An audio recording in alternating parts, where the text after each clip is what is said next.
Honorable members, we will now observe a moment of silent prayer or meditation. Thank you. You may be seated.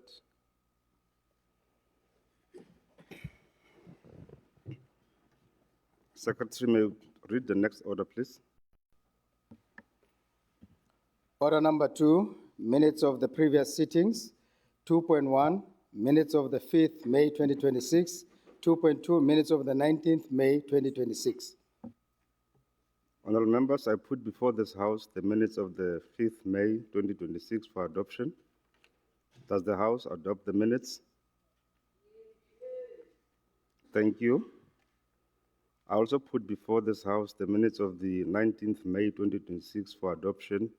Does the House adopt the minutes? Thank you, honorable members. All sets of minutes are duly adopted by this House. Secretary, please read the next order.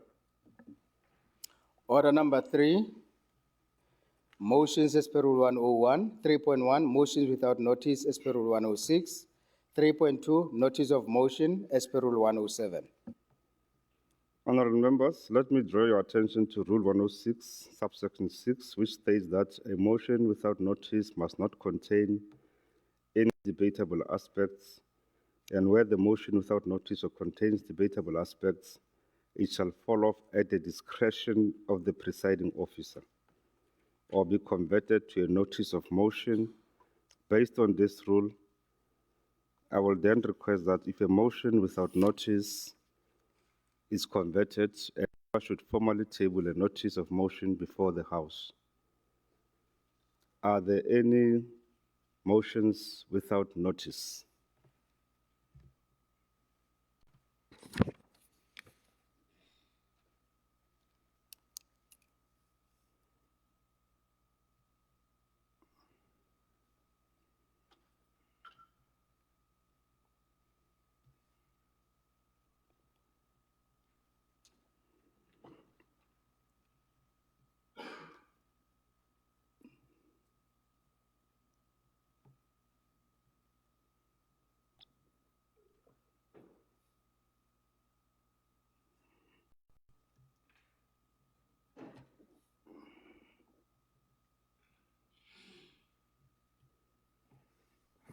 Thank you, members.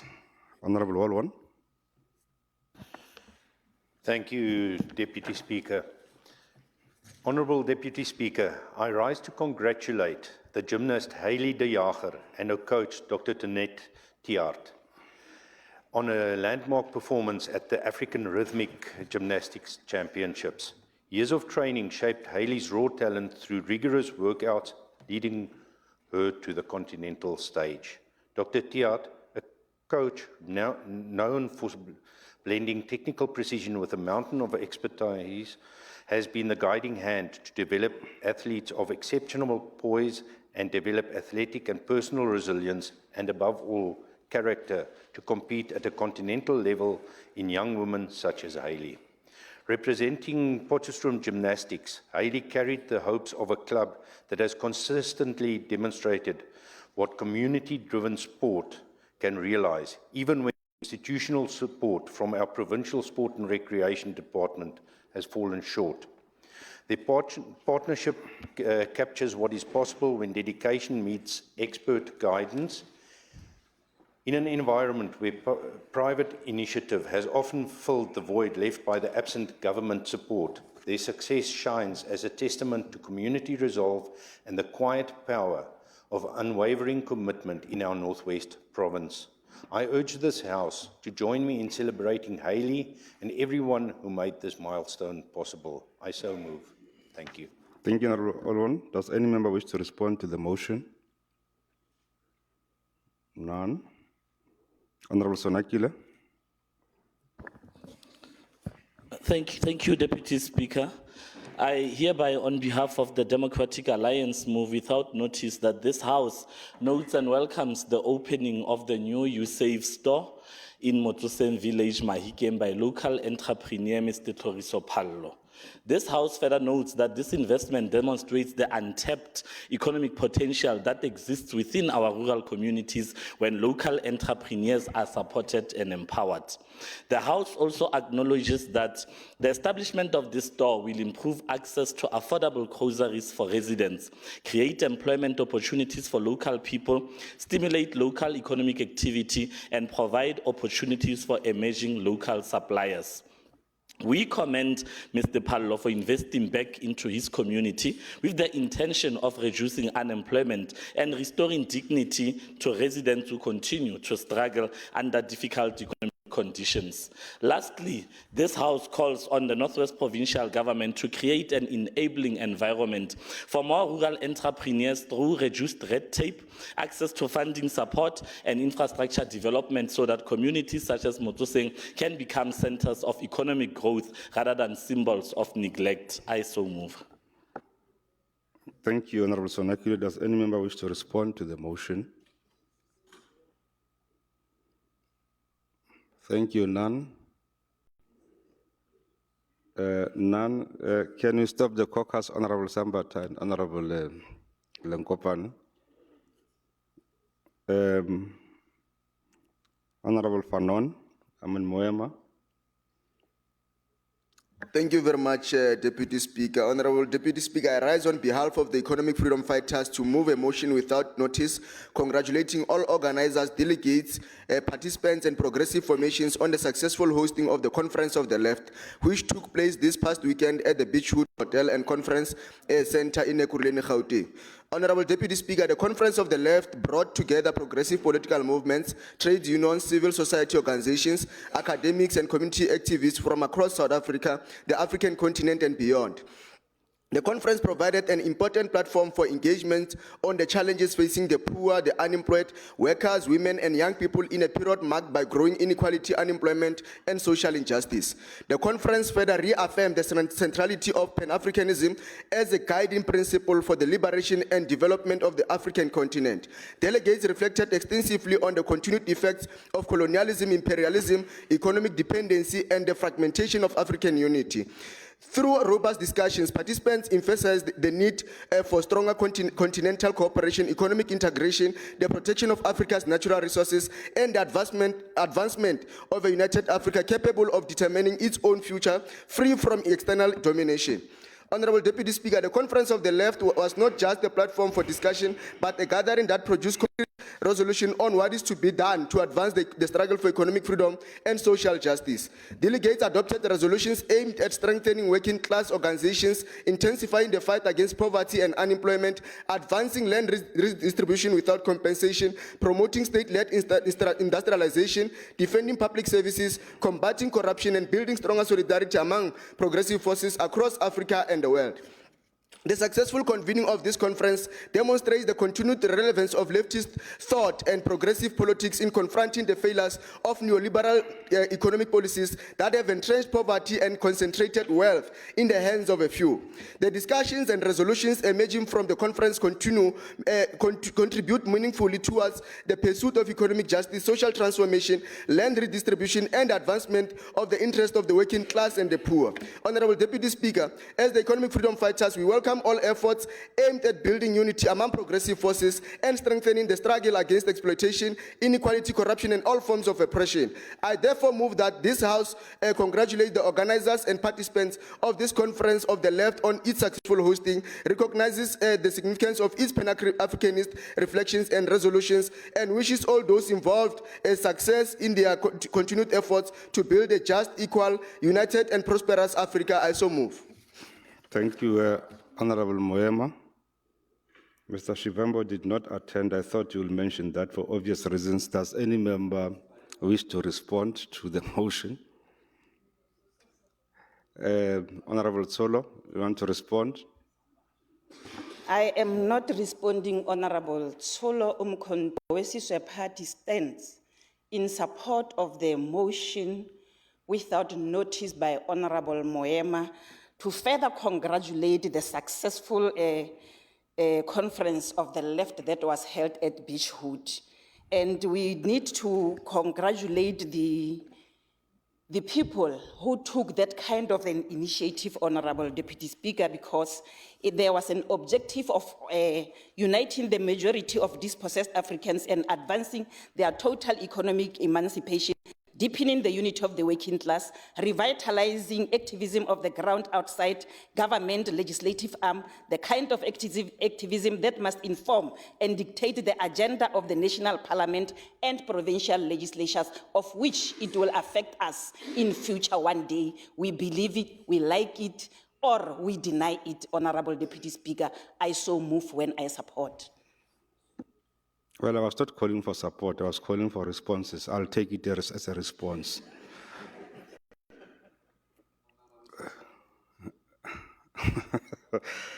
Honorable Botswe. The Honorable Stale wants to respond.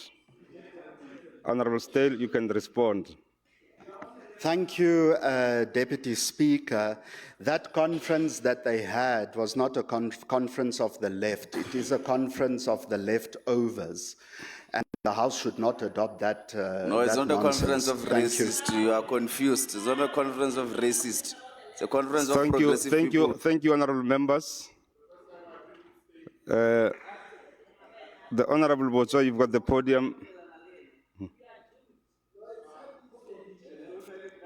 Can we have order, please, honorable members? I thought that Honorable Moema would respond to why was Honorable Mr. Shivambo not there. Can you proceed, Mr. Honorable Botswe? Thank you, Honorable Deputy Speaker. Honorable Deputy Speaker, I rise on behalf of the economic freedom fighters to send our condolences to the family and friends of Daniel Litsie Makabe, popularly known as the Mokoena Litsie, who was shot and killed outside his home in Potchefstroom on Wednesday. Mr. Litsie was a committed community activist who dedicated his life for the advancing of social justice, community development, and uplifting of the people of Potchefstroom and beyond. He was a fearless voice for the oppressed and marginalized, and his activism reflects a deep commitment to human dignity, equality, and solidarity. Mr. Litsie was the founder and the leader of the Push for Palestine movement, through which he mobilized support for the Palestinian struggles and raised awareness about the pledge of the Palestinian people. His commitment to international solidarity and justice earned him the respect of many across different communities. His anti-Muslim and violence that has sent a shockwave throughout Potchefstroom, the Northwest Province, and the broader activist community. The economic freedom fighters strongly condemn all forms of violence that rob community of a dedicated activist and a leader. We call upon the law enforcement agency to leave no stone unturned and ensuring that those who are responsible for this violence crime are swiftly apprehended and brought to justice. Therefore, we convey our deepest condolences to the Mahaiba family, his friends, comrades, and all members of the Push for Palestine movement during this difficult period of mourning. May his soul rest in revolutionary peace. I thank you.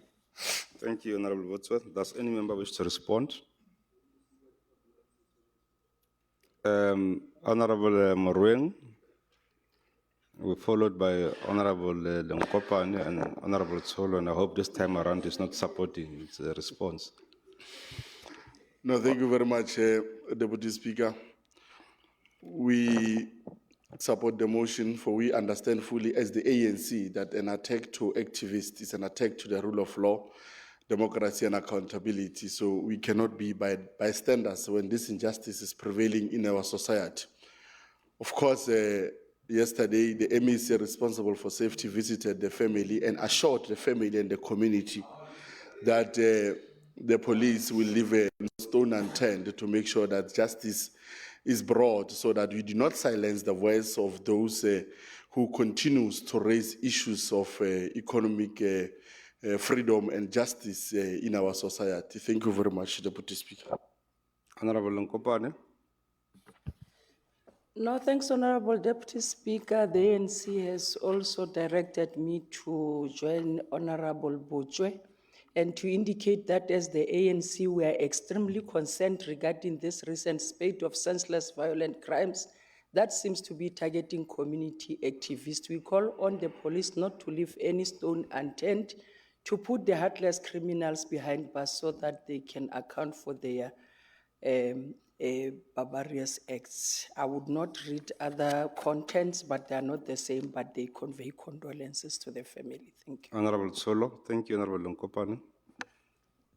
Thank you very much, Honorable Deputy Speaker. The Umkhonto Party note with a very serious concern the protracted struggle in this particular province to silence community activists through bullets, 12 in Northwest Mahikeng here, where we are of Tato, Molosangwe. Now, it is Dr. Kenneth Kaunda. It has been alleged that 17 bullets. We are not going to become bystanders as lawmakers, and we expect that the MEC responsible for community safety and transport management in this regard, he and his collective corner nucleus of South African Police Service, they will work tirelessly 24 hours across the board so that at the end of the day, the perpetrators are apprehended. Thank you very much, Honorable Deputy Speaker. Thank you, Honorable Solo. Honorable Letlapi, your motion. Thank you very much, Deputy Speaker. Deputy Speaker, I rise on behalf of the African National Congress to commend members of the South African Police Service Mounted Unit in Rustenburg for their swift response and vigilance following the fatal shooting of a prominent taxi operator, a 48-year-old Refilwe Bogopane at the Rustenburg taxi rank on the 23rd of May 2026. The immediate actions of members who were conducting observation during duties in the area led to the rapid interception and arrest of 3 suspects aged 21 and 28 shortly after the incident. The operation further resulted in the recovery of 2 firearms and ammunition, as well as confiscation of Suzuki vehicle believed to have been used in the commission of the crime. The professionalism, alertness, and coordination demonstrated by the Rustenburg Mounted Unit reflect the commitment of SAPS to combating violent crime and ensuring that perpetrators are swiftly brought to justice. The African National Congress further commends all members involved in the operation for their dedication to protecting communities and maintaining law and order in the Northwest Province.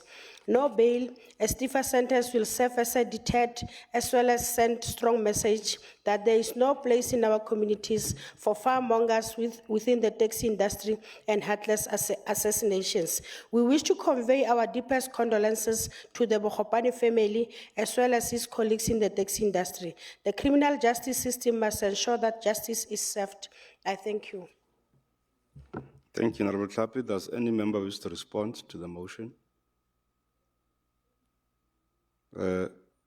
MEC for Community Safety. I heard earlier on you referred to as MEC of condolences. Yes, Deputy Speaker. I want to start there that Honorable Babuile says I'm the MEC of condolences. At least I had expected him this time around to join in commending the men in blue for the swift arrest, because within 30 minutes after the murder was committed, they managed to arrest. So I think Honorable Babuile must withdraw his words that I'm the MEC of visit and condolences. And with all the other matters that are happening, I'm going to surprise him again and continue to do a wonderful work. Thank you very much, Deputy Speaker. Thank you, Honorable Morueng. Honorable Moema. No, thank you very much, Honorable Deputy Speaker. Much as we wish to join the Honorable MEC in her submission that that was a smooth response. However, our worry is that it appears that province, criminals are more advanced. The government is always chasing. There's high proliferations of firearms. We have long wondered about that. They have vehicles, they have all this machinery to can chase our innocent people in terms of crime. So it can't be correct that criminals are highly advanced while all the time we must come send condolences, all the time we must come and arrest. So among other responsibilities, you have MEC for safety. You don't only have the responsibility to combat crime, but you also have a responsibility to prevent crime before happening. So I think your attitude is that you must always combat when crime has already happened. So there must be intelligence on the ground. You must be able to intervene before the actual crime happens. I'll make an example.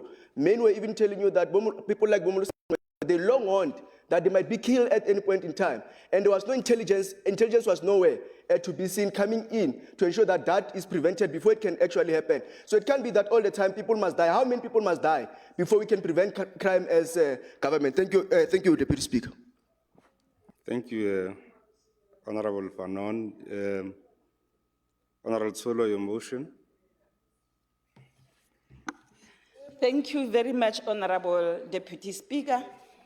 I stand on behalf of Umkhondowesizwe Party to convey the condolences to the family of the children who passed away due to fire in Tswaing local municipality. I would like that this particular house, Honorable Chairperson, notes with profound sorrow that the tragic death of the two children who were below 5 years, both of them, who died in a house where fire caught that particular house and the whole fire got burnt. It was caused by a candle used for lighting due to lack of electricity in that particular area. Further, this particular house, Honorable Chairperson, note that the same household, like thousands in the municipality, had no access to piped water to extinguish the fire, despite the water being constitutionally guaranteed free basic water. We need also to acknowledge, Honorable Deputy Speaker, that Section 27, subsection 1B of the Constitution guarantees everyone the right to sufficient water, and Section 152, subsection 1B, obliges municipalities to ensure provision of services in a sustainable manner. We therefore, Honorable Deputy Speaker, as Umkhondowesizwe Party, condemns the failure of the municipality to provide free basic water and reliable electricity connections, which directly contributed to the conditions where families rely on unsafe candles for light and cannot fight fire. And it is very much pathetic, Honorable Deputy Speaker, to have learned that the municipality even told the family to go and buy a box for 10,000 rand, whilst none in the family is working. Ubuntu bukai.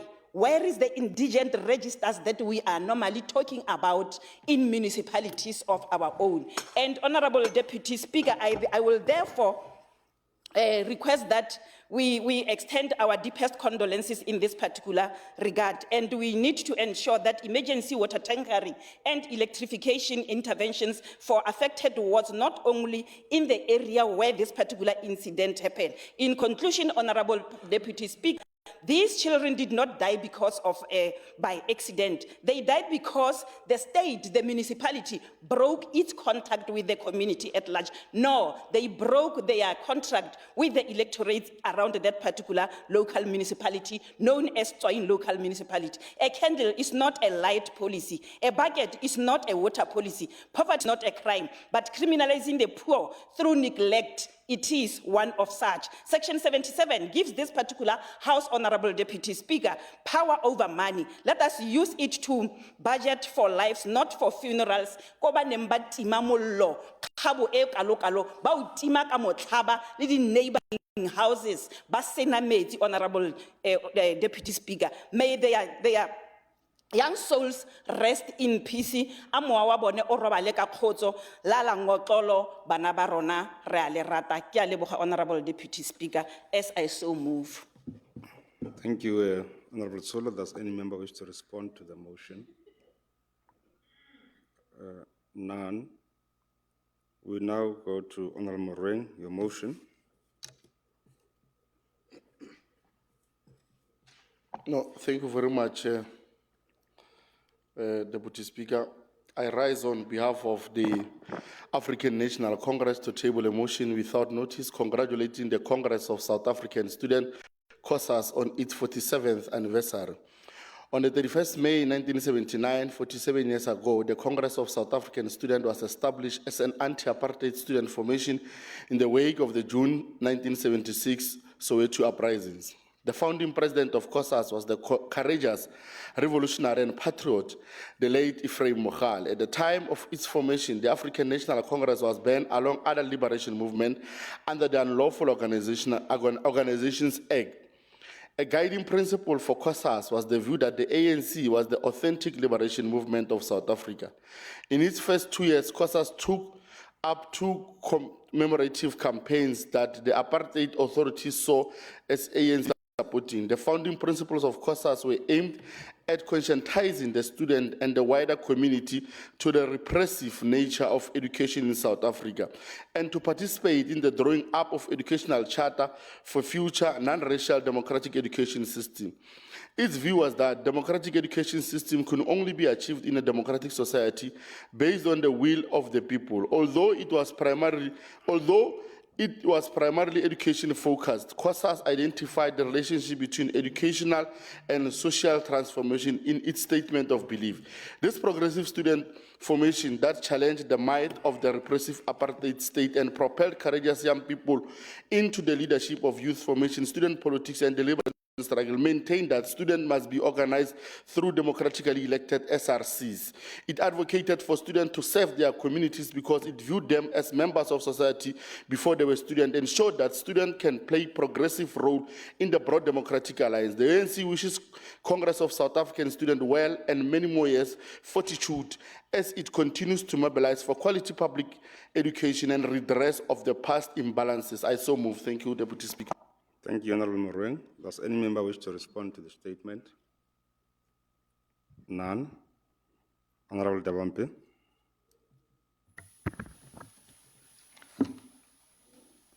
No, thank you very much, Deputy Speaker.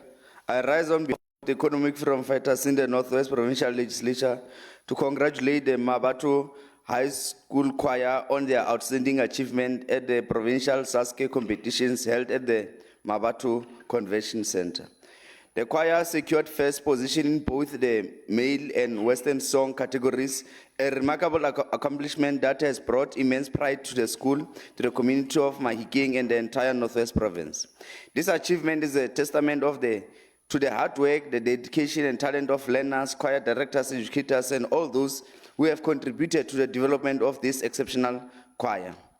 Their success shows the important role that arts and culture play in nurturing young talent, in promoting social cohesion, and in providing meaningful opportunities for young people to excel on provincial and national platforms.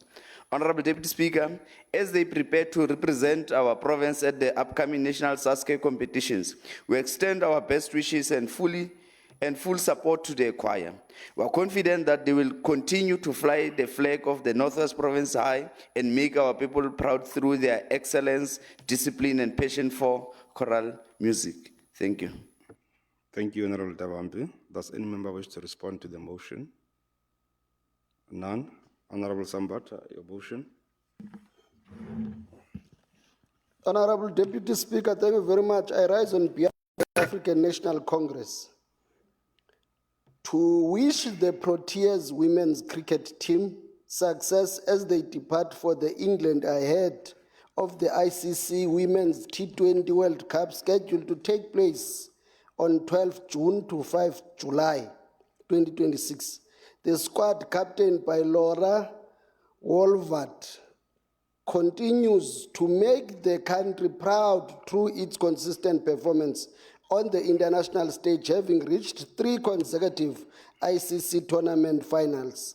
We further welcome the return of the experienced fast bowler Shabnim Ismail and all-rounder Marizane Kap, whose inclusion strengthens the team ahead of the tournament. The achievement of the Proteas women continues to inspire young girls and aspirant athletes across South Africa, including here in the Northwest, demonstrating the importance the important role of women in sport and nation building. This commends the players, coaching staff, and Cricket South Africa for their continued dedication, commitment, and excellency, and wishes the team well as they pursue their ICC Women's T20 World Cup title. I thank you, Chair. Deputy Speaker. Thank you, Honorable Mmabatho. Does any member wish to respond to the motion? Honorable Solo. Ke a leboga motlatsa mmusa kgotla ke ne ke re ke eme jaana ke itse le bile ke batla gore re ba eleletse masego bana ba rona ba ba tswang mo re na le bopaki bo tletseng e bile gore ba gore emela ka bothakga le botswerere jo e leng gore re tla be re bo lebeletse jaaka baagi ba South Africa bogolo segolo jang mo provinceng ya rona ya Bokone Bophirima ra re ba tsamaye sentle masego le katlego ko pele ko ba yang teng go fitlhella ba rena sekgele ke a leboga motlatsa mmusa kgotla. Ke a leboga motlotlegi Tsholo a o itse mafatla kwa godimo ga o amogelang se se beilweng ke motlotlegi Mmabatho. Does the House adopt these motions, including the one that was referred to as leftovers?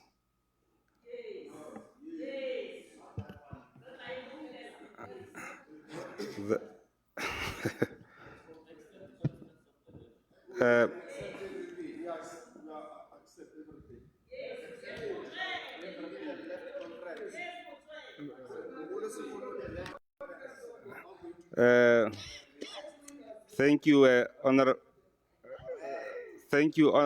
thank you, honorable members. Thank you, honorable members. The motions are adopted. Are there any notice of motions? Are there any notice of motions?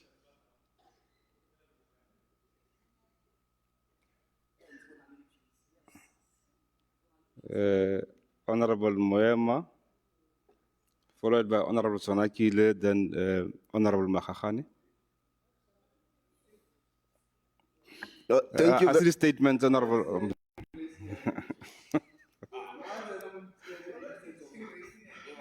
Honorable Moema, your motion, please. No, thank you very much, Honorable Deputy Speaker. I move in terms of Rule 107 to table a motion that in the next House sitting, the House debates the urgent need to scrap off all historical debts in public hospitals, particularly for indigents, women and the elderly persons and people with disabilities. Thank you, Honorable Speaker. So move. Thank you. Honorable Sonakile. Thank you very much, Deputy. Deputy Speaker, I move in terms of Rule 107 that the House notes with concern the response that was provided by MEC Mosenugi during oral questions on 19 May 2026 when responding on behalf of Honorable Molapisi to a question posed by Honorable Stale regarding disaster management interventions in Kunotswana. Further note that in response to a follow-up question, MEC Mosenugi indicated that residents of Kunotswana had received support and assistance from government following the disaster. A subsequent oversight conducted in the affected area revealed that several residents remain in dire conditions with houses still submerged and sinking in water, with little to no visible intervention or support from the provincial government as alluded. That we therefore recognizing that misleading responses to the legislature undermine the constitutional oversight role of members and erode public confidence in the integrity and accountability of the executive. Therefore, the House resolved that the Speaker investigate the conduct and correctness of the response provided to the House by MEC Mosenugi on the matter and determine whether the House may have been misled. I thank you. Now, thank you, Honorable members. Can we have order? Honorable Mahikeng. Okay, thank you very much, Deputy Speaker. I rise on behalf of the African National Congress in terms of Section 107 that this House, in the next sitting, debate a motion with notice on a critical review of the South African Tax Act and the social economic imperative for electricity tax exemption. Thank you very much. Thank you, honorable members. The notice of motion by Honorable Moema and Oral Mokgakane will be put on the order paper for debate as per the legislature program. As for what Honorable Sonakile said, I will make a ruling before the end of the sitting as to whether that is a notice of a motion or not, because it was quite a lengthy statement, which I still need to go through the rules to ascertain if that is a notice of motion. I don't need your help. I've got my own rules book. Can we have order, honorable members? Secretary, may you read the next order, please? Order number 4, statements. 4.1, statements by members per Rule 130. 4.2, executive statements per Rule 130A.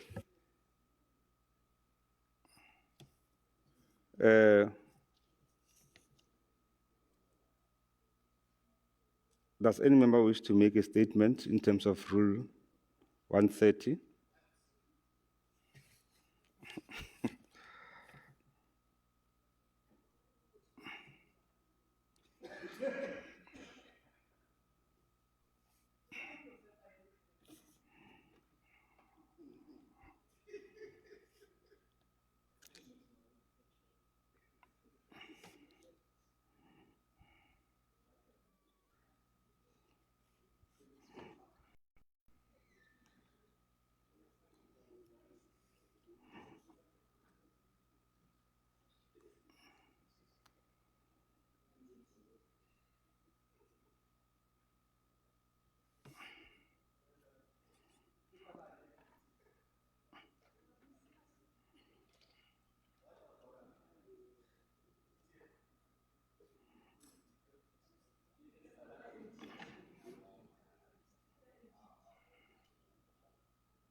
Thank you, honorable members.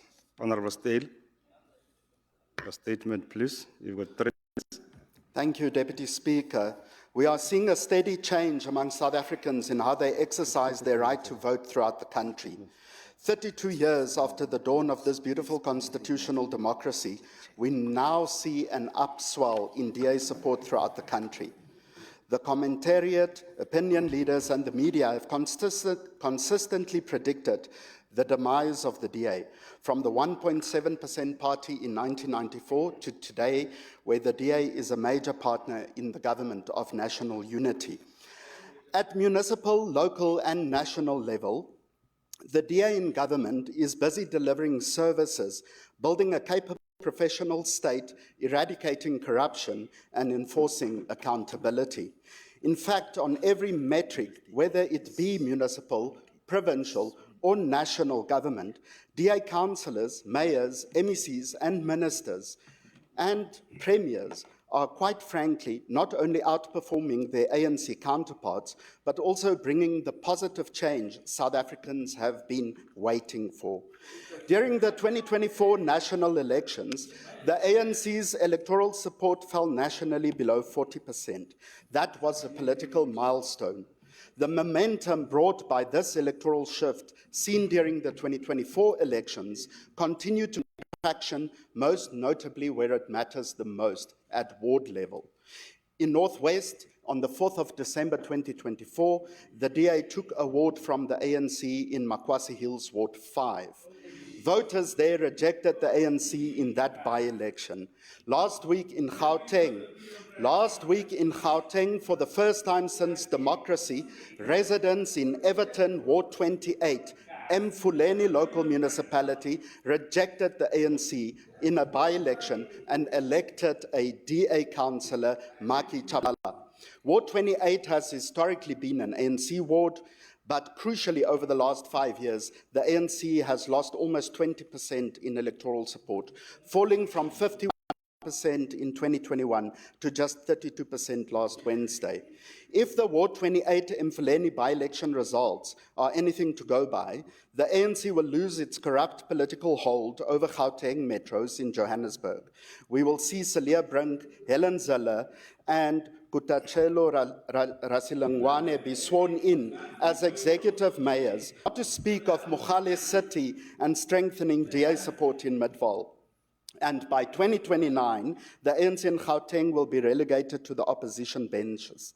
The DA-led provincial government will kickstart South Africa's economic business heartland. In Northwest, the DA is hard at work to convince hundreds of thousands of voters to follow the examples of the voters in Makwasi Hills, Ward 5, and Mfuleni, Ward 28, to reject this ANC and vote DA on 4 November. Just hold on, Honorable Stale. Actually, we've got 30 seconds to wrap up because we've got 3 minutes, but there's a point order. I'm calling on order on Honorable Nathan Oliphant. We are in a house, not in a shebeen. How is laughing inside the house is disturbing. Thank you. Now, honorable members, can you please have order? You see, the rules does not stipulate. I will not know how we laugh in a shebeen and in the house because it's very difficult for me to arrive to a determination. But can we just converse so that we don't disturb the member on the podium? Honorable Stale, you've got 30 seconds Deputy remaining. Speaker, that's why the voters will reject the ANC and the EFF, because they know how to laugh in shebeens. This year, the DA will win many wards from the ANC, and soon we will be winning all the wards from the ANC. Nako ya ANC efedile. Thank you, Honorable Stale. Does any member of the Executive Council wish to respond to the statement? Honorable Lenkopane.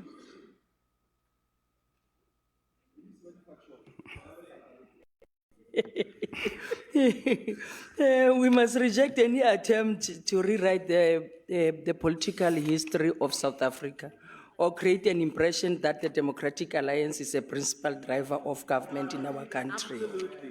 They were built, it is important to note that the ANC remains a leader of society because it continues to carry the historic responsibility of transforming a deeply unequal society inherited from apartheid.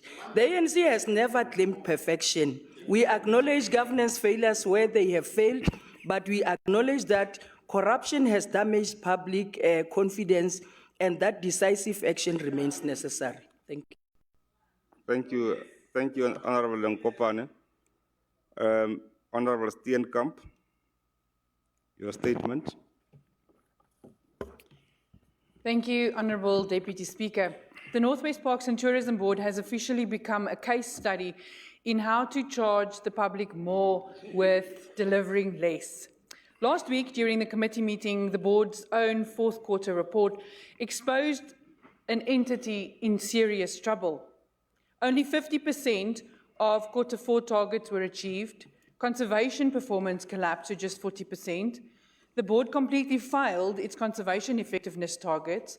Commercialisation initiatives achieved absolutely zero, and only 5% of concession contracts were reviewed. And while they continue blaming ageing infrastructure and maintenance backlogs for poor performance, they only spent 38% of their capital infrastructure budget. But, Honourable Deputy Speaker, this is the same board that aggressively increased tariffs at provincial reserves and tourism facilities, expecting residents and tourists to pay premium prices for deteriorating infrastructure, declining reserve conditions, and failing conservation standards. The people of North West were told these increases were necessary for sustainability and infrastructure improvements. Now the board's own report proves the opposite. The public paid more, but they got less. And then came the most shocking revelation of all. During committee proceedings, we were informed that the Northwest Parks and Tourism Board allegedly discovered an undisclosed Standard Bank account containing approximately 6.3 million rand only 2 weeks ago. An account officials claim they did not know existed. Now, Deputy Speaker, you do not simply find 6.3 million rand lying around in a bank account. That revelation alone should send alarm bells ringing across the province. But this comes shortly after the conviction of the Northwest Parks and Tourism Board Chief Financial Officer on corruption-related charges. So naturally, serious questions arise now. How many other governance failures are hidden beneath the surface? How weak are the financial controls within this entity? And who exactly is being held accountable? The DA will continue pushing for aggressive oversight into the board's finances, governance failures, and concession agreements and infrastructure spending. Because the people of Northwest deserve functioning reserves, thriving tourism destinations, and accountable public entities, not another ANC-run institution collapsing under scandal, incompetence, and excuses. I thank you. Thank you, Honourable Steenkamp. Does any member of the executive wish to respond? Honourable Lenkopane. Uninformed information. It will be very unfair not to pronounce this to the public of this province that honourable member claimed to be DA when in actual fact she knows she's a member of the portfolio committee that has adopted the reports and has always received review performance of this board.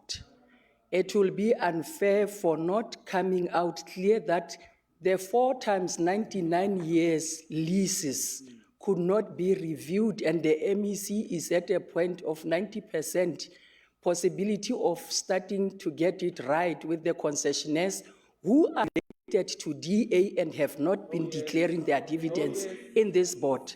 It will as well be so unfair if we could not indicate the existing freshly produced SIU report that has already unrooted the same disclosed cash that has been in Parks Board for years, administered by a DA-related CEO who could not bring it to this.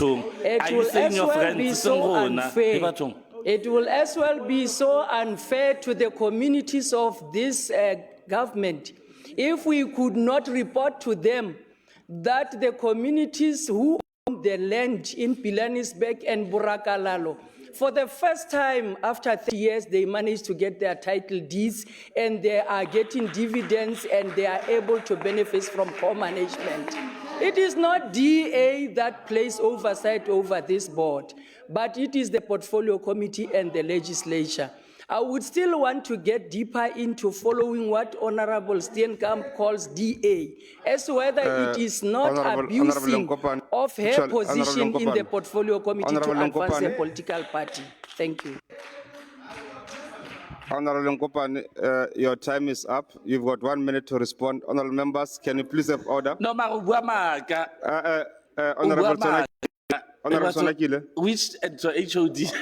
Honourable Sonakile, can you please have order? Honourable members, can we have order? Can we please have order? Honourable Lenkopane. I will now call on the Sergeant of Arms. Honourable members, do you want me to invite the Sergeant of Arms? So thank you for my MEC. Can I hear the DA? Honourable Sonakile, can you please have order? Honourable members, can you please have order in the House? I know that you like listening to yourselves. When other members respond, you feel very uncomfortable, but that is the nature of the business we are dealing with. We would now call Honourable Mema for your statement. Thank you, Deputy Speaker. I rise on behalf of the economic freedom fighters to express our firm rejection of the recent decision by the Northwest University to impose application fees on prospective students seeking admission to the institution. This decision represents a direct assault on the aspirations of poor and working class young people who already face immense barriers in accessing higher education. At a time when thousands of learners across our province are preparing to take the next step in their academic journey, Northwest University has chosen to place a financial hurdle at the very entrance of education. This application fee sends a clear message to poor students that their dreams are conditional upon their ability to pay. Honorable Deputy Speaker, the EFF has always maintained that education is a public good and not a commodity to be bought and sold. The introduction of application fees is a dangerous regression that seeks to reverse the hard-fought gains of the fees must fall movement. The historic struggle challenged the exclusionary practices of institutions of higher learning and demanded that the doors of learning be open to all, regardless of economic status. Today, Northwest University is undermining that struggle by reintroducing financial barriers that disproportionately affect poor, black, rural, and working class students. Many of the villages, townships, and informal settlements of the Northwest Province struggle to afford transport, stationery, internet access, and other basic necessities required for university applications. The addition of an application fee will inevitably discourage countless deserving students from even attempting to apply. It is a cruel and unjust practice that effectively tells the poor that they must pay before they can even be considered worthy of education. Deputy Speaker, this decision exposes the extent to which NW is increasingly becoming a capitalist institution that prioritizes revenue generation over its social responsibility to serve the people. Instead of expanding access to higher education, the university is seeking to extract money from desperate young people who are simply seeking an opportunity to improve their lives. This is not the conduct of a public institution committed to transformation and development. It is the conduct of an institution that has embraced the logic of exclusion and profit. The EFF rejects the notion that the universities should operate as business. Public universities are funded by public resources and must therefore serve the public interest. Their primary responsibility is to educate, empower, and develop society, not to create new mechanisms for extracting money from the poor and the marginalized. We therefore call on the management and council of the Northwest University to immediately reverse the decision to impose application fees and to engage with students, communities, and stakeholders on measures that will advance rather than restrict access to higher education. We further call on the Department of Higher Education and to intervene and ensure that no deserving student is denied the opportunity to pursue tertiary education because of their financial circumstances. Your 3 minutes is over, Honorable Mmabatho. Honorable Speaker, education must remain a right and not a privilege reserved. Thank you, Honorable Mmabatho. Your 3 minutes is over.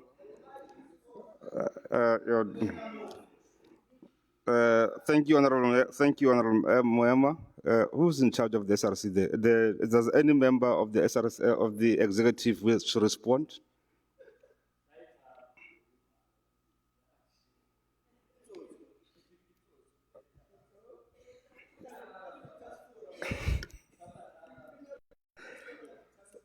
No, thank you, Honorable Mmabatho, for the statement. No member wish to respond. We'll now go to Honorable Kuno.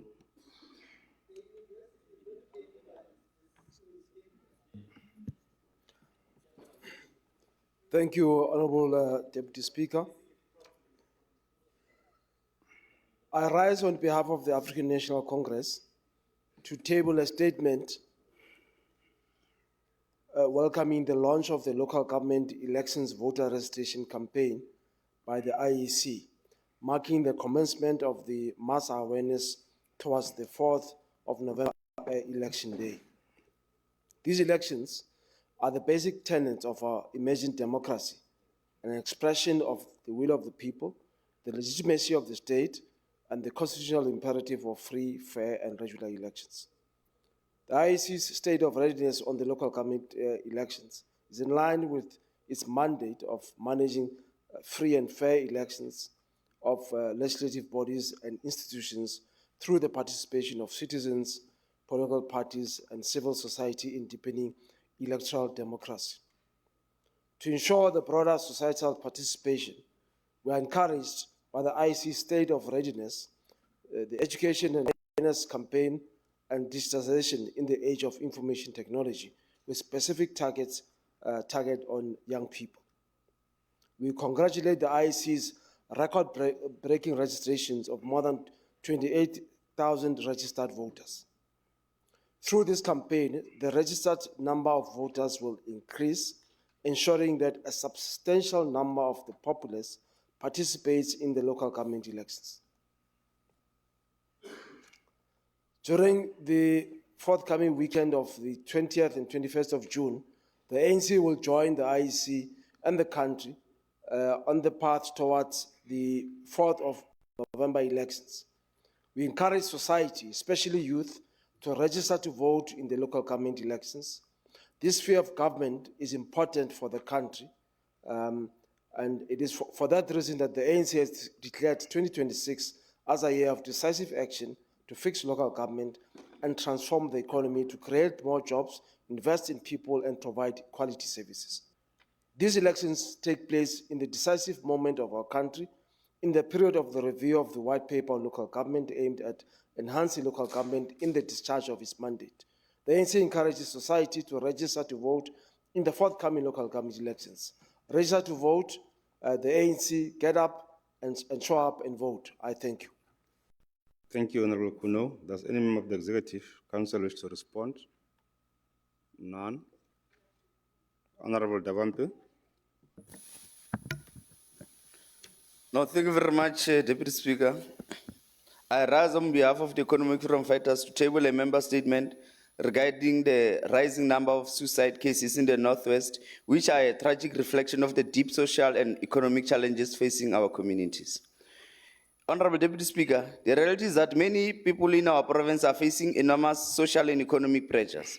High levels of unemployment, high levels of poverty, high levels of inequality and gender-based violence, substance abuse, and the rising cost of living has created conditions that leave many individuals feeling overwhelmed and hopeless. Young people are particularly affected as they continue to struggle to find employment and opportunities that can give them hope for a better future.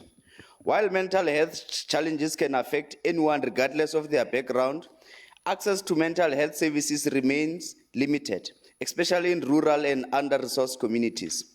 Too many people are suffering in silence because they do not know where to seek help or because the necessary support services are simply unavailable. The EFF therefore calls on the provincial government to strengthen mental health services, increase the number of social workers and psychologists in facilities, and invest in community-based programs that provide counseling, awareness, and early detection. We further request that efforts to combat unemployment, to combat poverty, and to combat inequality be intensified, as these challenges are closely linked to the declining mental well-being. Honorable Deputy Speaker, suicide is not only a health issue, but a social justice issue that requires a remembrance that behind every statistics is a family that has lost a loved one, that behind every statistic is a community that has been left in pain, and a life that could have been saved through timely intervention and support. I thank you.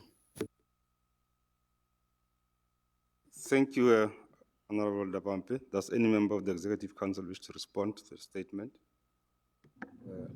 Honorable Mmabatho. Honorable Deputy Speaker, on the statement, the matter raised by the honorable member is indeed a very serious matter in society, but also on the basis of the pressure and frustration people are exposed in the socio-economic impact, first of unemployment, secondly of the system itself, but we also call for everyone, members of society and families, to be observant of the developments they would see in members of society they reside with, but they should also call on counseling services, which most of them are freely provided in society, and some provided by the Department of Social Services. We so agree with the member, but it needs the whole society's awareness campaign in ensuring that people frustrated must not hide themselves. They must present frustrations to other members so that developments and interventions are done quite quicker. Thank you very much. Thank you, Honorable Mmabatho. We'll go to Honorable Mahikeng. Your statement, please. Sincerest apologies, Deputy Speaker. Honorable Deputy Speaker, I rise on behalf of the African National Congress to table a statement expressing our profound gratitude and revolutionary appreciation to the people of Ward 2 in Mahikeng local municipality for once again their confidence and trust in the movement of Oliver Tambo, Tshepiso Zela Motsabi, and countless martyrs of our liberation struggle during the recent by-election.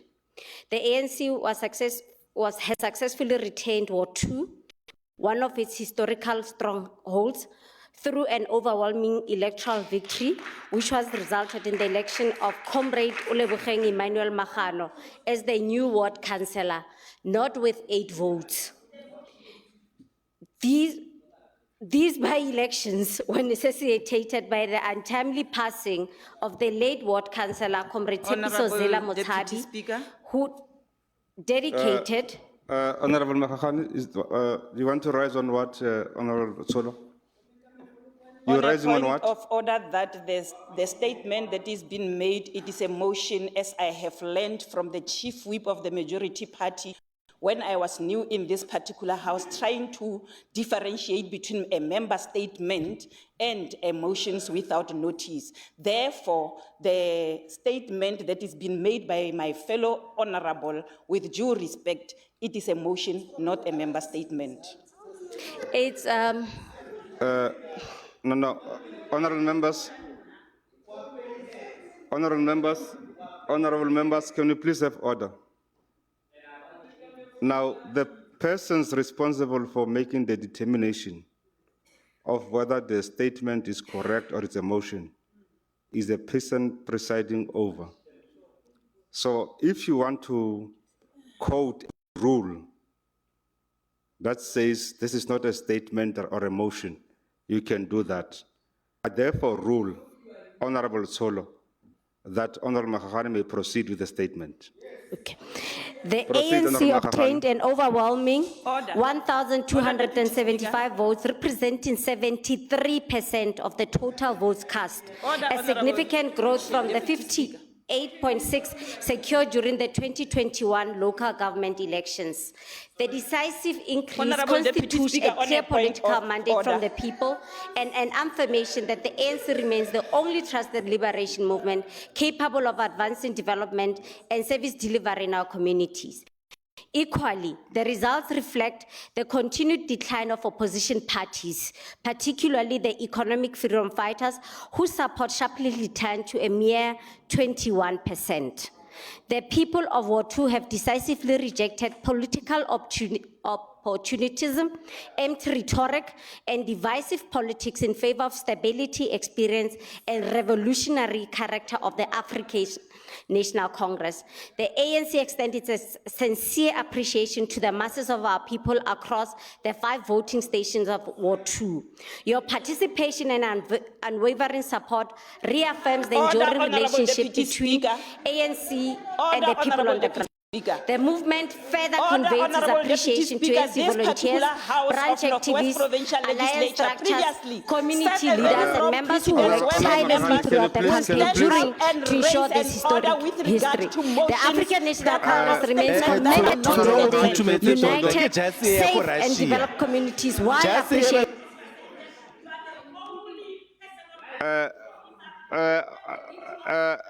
No. Honorable Mahikeng, can you please hold on? Honorable Mahikeng. To fix local government and transform the economy. I thank you.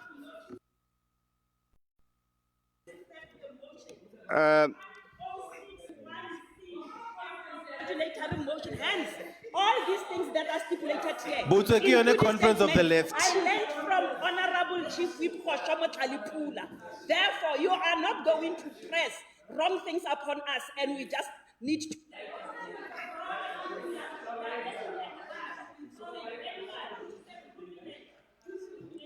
Can you please take your seat, Honorable? No, I'm the presiding officer, unfortunately. I have made that ruling and it's final. Can we then move to Honorable Oliphant for your motion? Honorable Oliphant, your motion. Honorable Oliphant, your motion. Thank you very Your much. statement, I mean, your statement. Thank you very much, Deputy Speaker.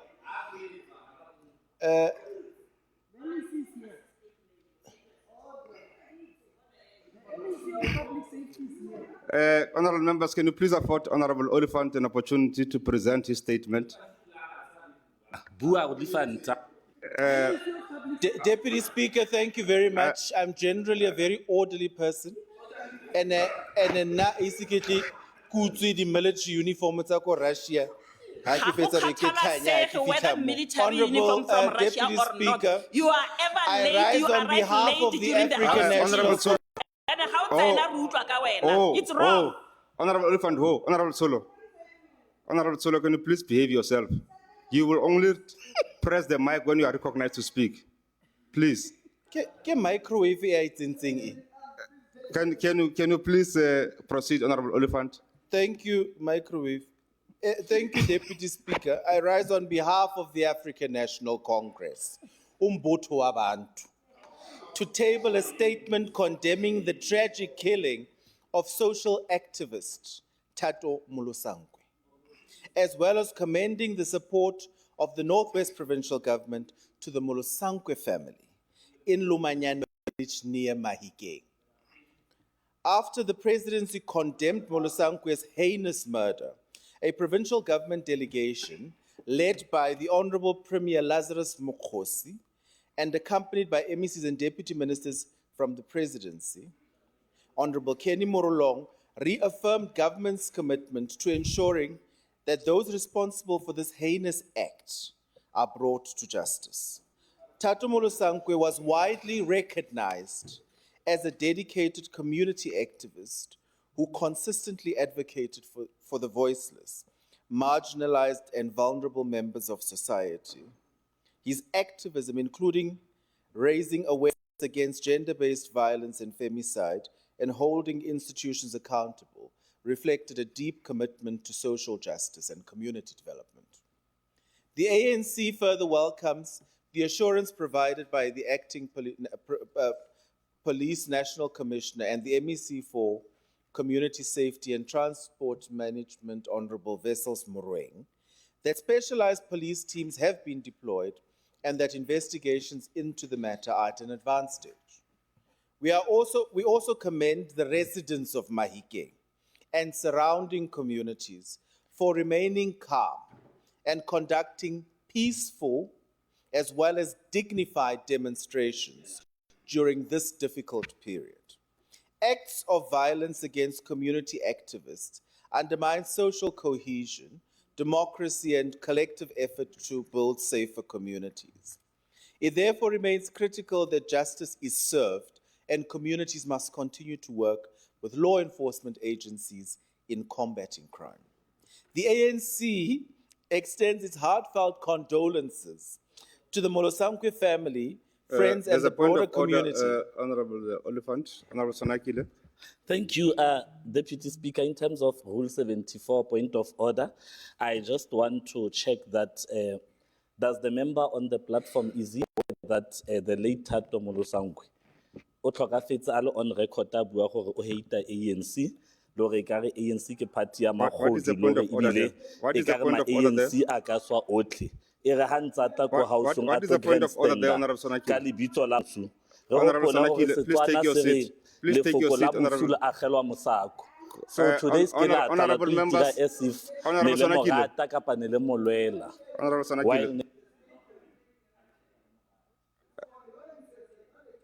Can you proceed, Honorable Oliphant? It's a motion. Thank you very much, Deputy Speaker. It's of course the pain from Honorable Sonakile that it's not him.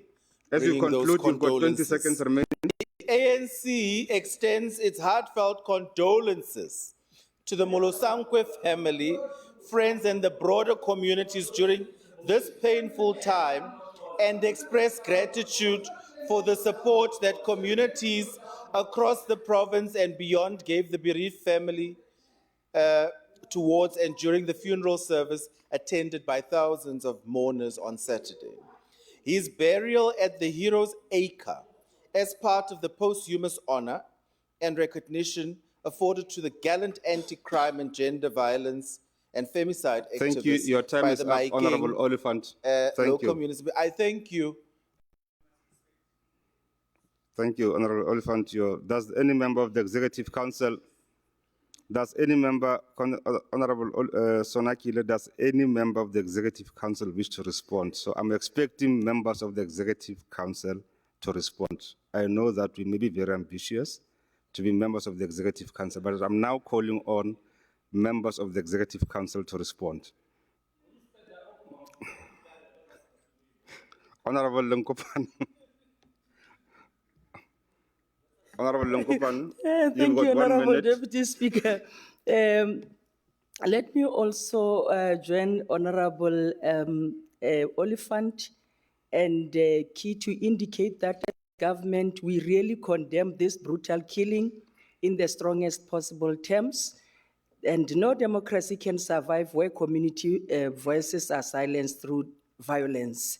The government of Premier Mokhosi through the MEC Vessels Morweng has always committed to work tirelessly until those responsible for this act are brought before the law. And justice for Tato is important not only for his family, but for the society as a whole.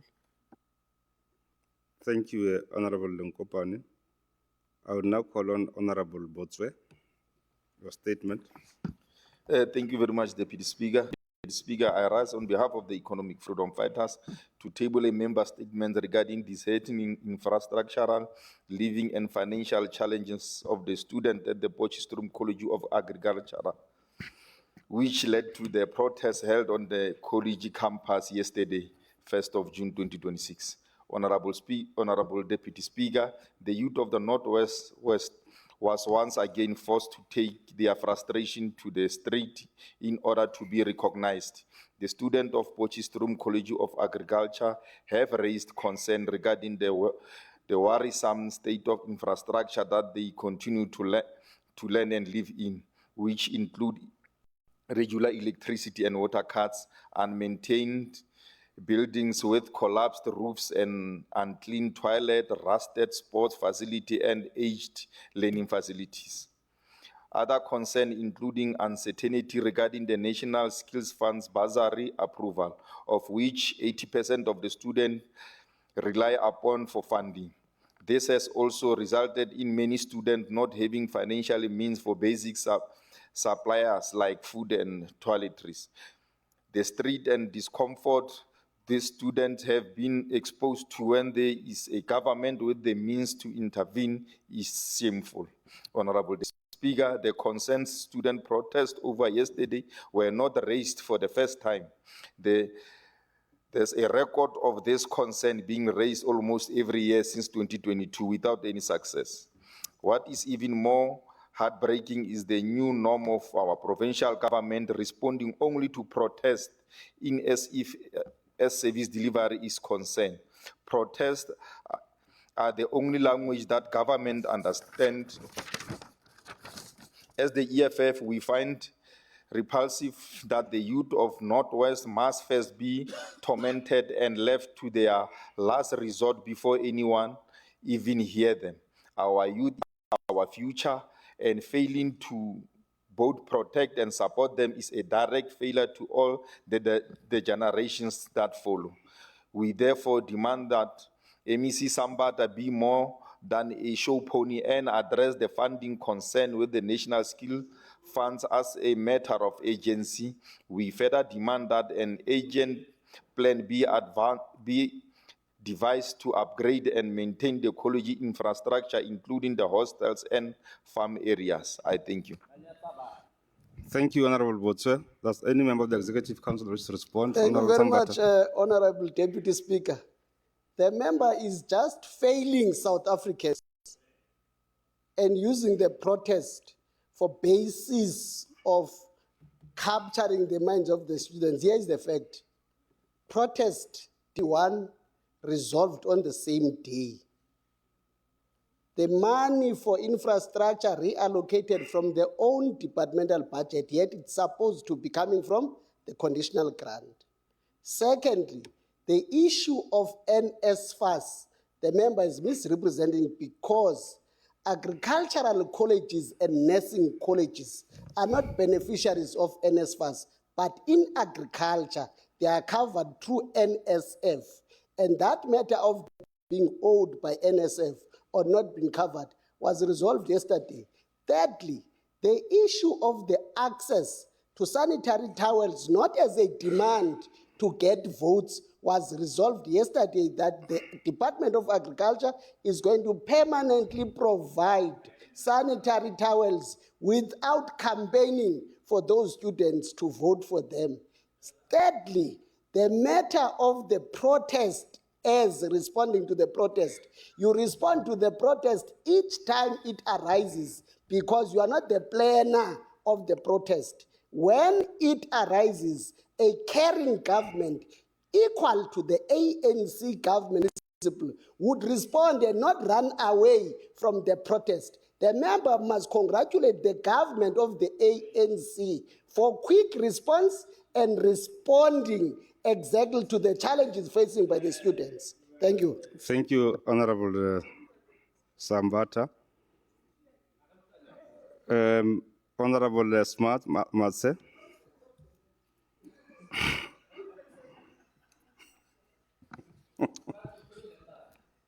Thank you very much, Honorable Deputy Speaker. I rise on behalf of the African National Congress to table a statement welcoming the handover of 300 title deeds. 300, Honorable Sonakile, 300 title deeds last week, Thursday, by President Matamela Cyril Ramaphosa as part of a land tenure upgrade initiative for low-cost housing. This program also included the transfer of 20 title deeds to beneficiaries in Setlagole, upgrading from the 30-year leaseholds to full ownership.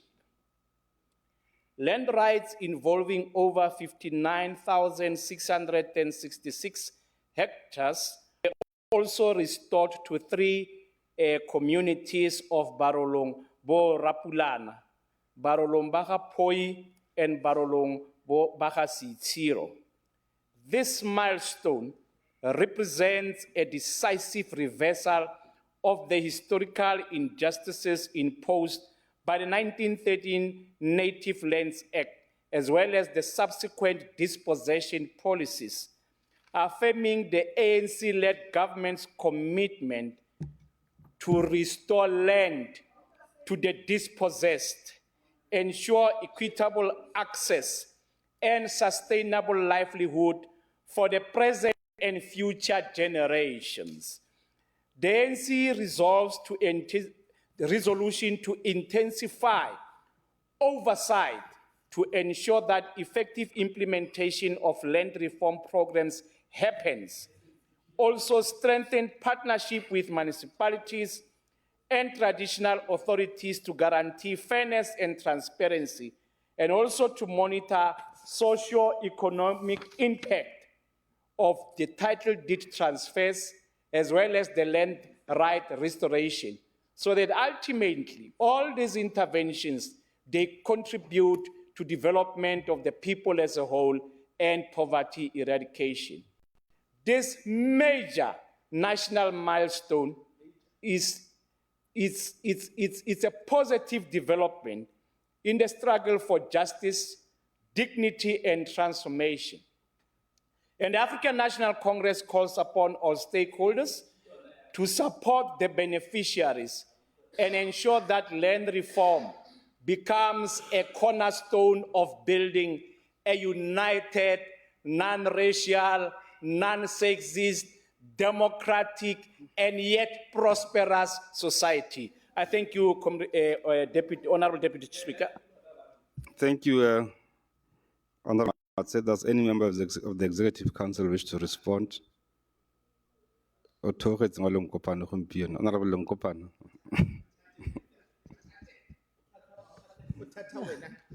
No, thanks, Honorable Speaker. I think the issuing of the title deed by His Excellency, Honorable President, was actually a demonstration of the mood of his government, the whole country. You see how it was as well celebrated by DFFE Minister when he was issuing the same title deeds in the Kruger National Park to the communities who own the land and get their land back. You see how it was celebrated in Burakalo. The same DFFE has also issued the title deed to the community of Burakallo. And you see the community of Baro Lombagasi Tsiro as well as the pending title deeds that are still coming on protected areas. That is actually the mood that the president is driving, whilst others are celebrating things that are not existing about his well-being as the the president and the only president of the country that understands the needs of his people. Thank you. Thank you very much, Honorable Lenkopane. We now move to Honorable Modise. Your statement, please.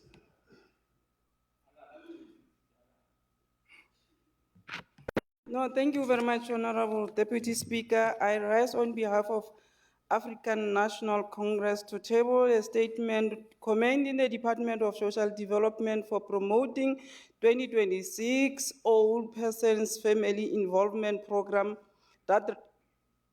a program that remains the key health, aging, and family unity. This support initiative is one of the most important pillars in promoting the dignity, well-being, and quality of life of the old person. Families at Senopo Old Age Home in Brese and the local municipality were afforded an opportunity to engage with their elderly, gain insight into their daily lives, and better understanding the programs and support services aim at ensuring their beloved elderly persons continuing well-being. Family involvement remains an important part of health aging, reminding families that a regular visit, meaningful interaction, and continued support help elderly people feel valued, connected, and resume that they are still in an important place within their families and communities. This engagement highlights the importance of meaning strong family connection and keeping their family united. It is evident that even though these homes provide care, accommodation, nutrition, meals, recreation activities, and programs that promote active aging, family interaction continue to play a vital role in ensuring that all persons remain socially connected, valued, and included in their family lives. As the African National Congress, we continue to commend what the department is doing because it encourages family to provide quality time with their beloved ones, particularly during the holidays, special occasion, and family celebration. We urge all persons to remain active, engaged, and connected to their communities through the various activities, include the National Annual Golden Oldies Sports Game and other social recreation program. As the African National Congress, we will ensure that we achieve our 55 conference resolution to protect the rights of the old persons, keep them active and engaged to make sure that they never feel neglected or useless or undervalued by the families or the community. I thank you, Honorable Deputy Speaker. Thank you, Honorable Modise. Does any member of the Executive Council wish to respond? None. Honorable Sonakile, your statement.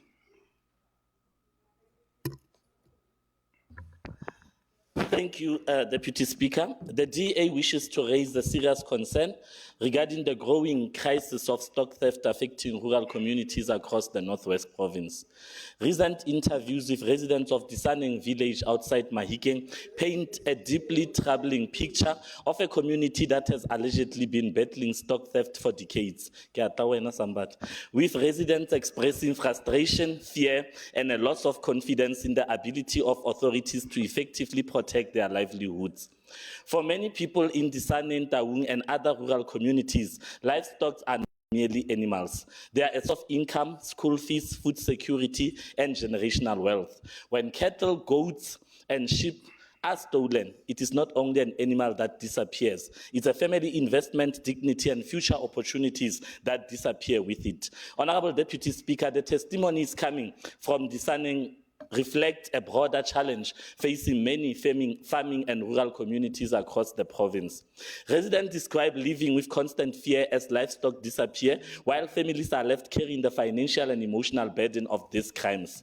Stock theft is no longer simply a rural crime. It is increasingly becoming an organized criminal activity that threatens local economies, food security, and social stability. The DA therefore calls for the following: increased capacity and flexibility of specialized stock theft unit, improved cooperation between SAPs, farming communities, and traditional leadership structures, faster investigation and prosecution of stock theft cases, greater use of technology such as drones, surveillance systems, and livestock tracking or tracing mechanisms, and decisive action against organized criminal syndicates involved in stock theft. Honorable Deputy Speaker, communities such as Disaneng and other rural communities should not be left to fight this battle alone. Farmers and livestock contribute significantly to rural economies and food production, yet many feel abandoned when these crimes continue with little consequences for perpetrators. The frustrations of the people must not be ignored. The DA stands with rural communities affected by stock theft and calls for urgent, visible, and sustained intervention before more families lose their livelihoods to this growing criminal threat. I thank you. Thank you. Does any member of this executive wish to respond? Honorable Moren. No, thank you very much, Deputy Speaker. We note the concern raised by Honorable Member, Honorable Sonakile, which is a genuine community concern. Be that as it may be, among the recommendations that are progressive that he's bringing forth, it is the launch of the drones that took place 2 weeks ago, which primarily going to focus on organized crimes like stock theft, murder, and robbery. But key amongst them, for the context of the debate, it will focus on stock theft. The team from National, led by Brigadier Kopoditata, has descended in the province to, of course, collectively lead with the team that is led by Brigadier Langer, who's the head of a stock theft unit. We have the team has been working very hard. Just last week, it has made 5 arrests with regards to the same type of criminality that the member is bringing forth in the area of Potchefstroom. So that's the point I wanted to emphasize, that the drone unit is launched primarily to deal with criminality like stock theft. Thank you.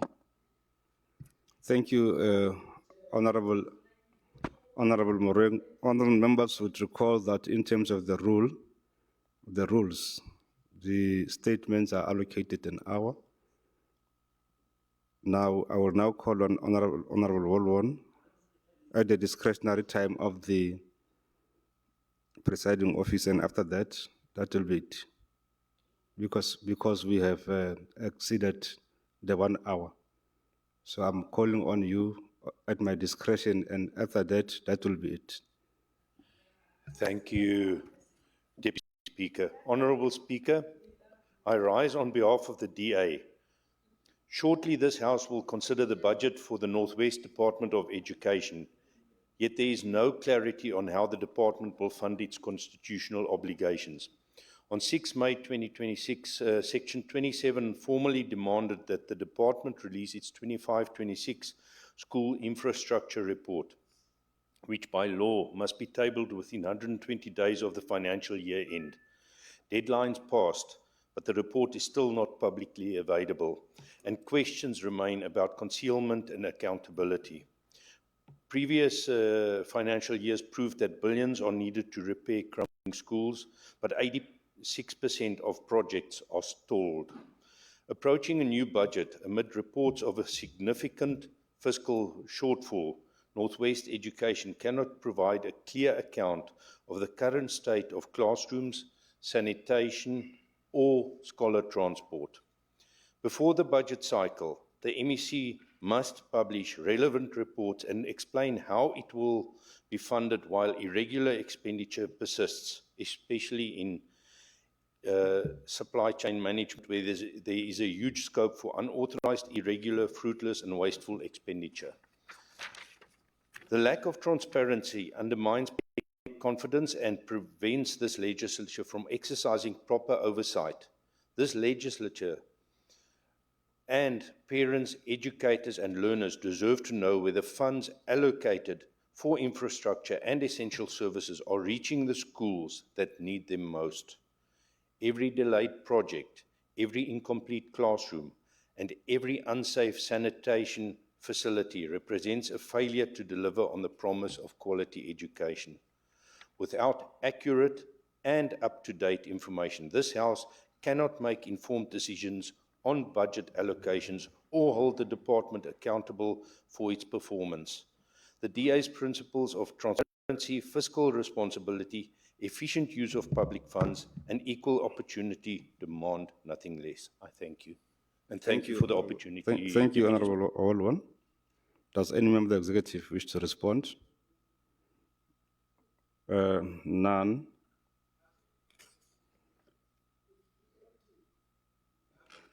Honorable members, I now proceed to executive statement in terms of Rule 130A.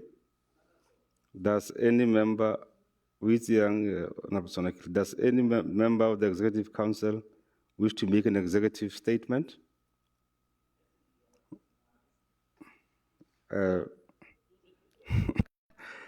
Thank you. None.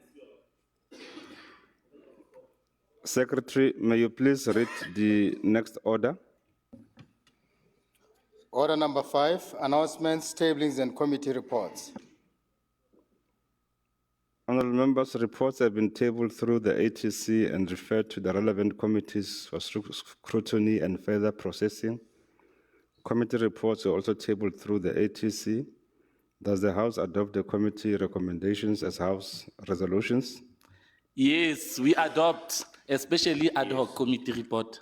Thank you, honorable members. The committee recommendations are now resolutions of this House.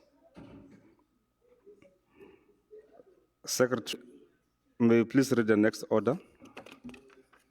Order number 6, debate on notice of motions as per 107.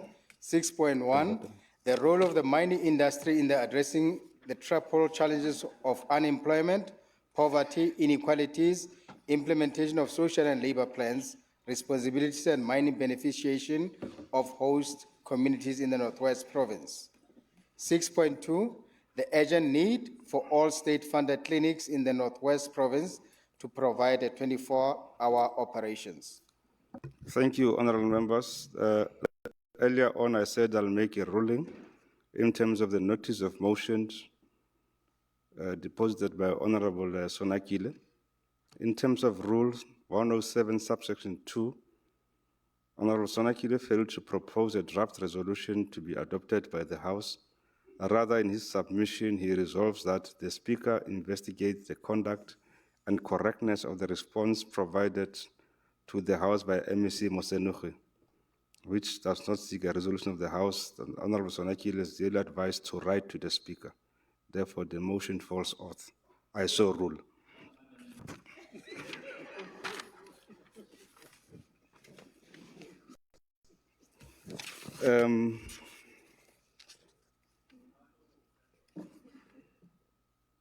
Members, during the sitting of the 3rd of March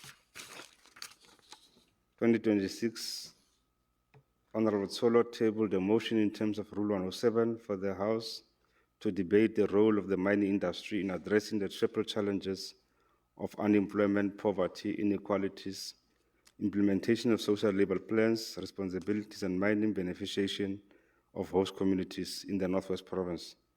I will now call on Honorable Solo to lead the debate. Honorable Solo. 10 minutes.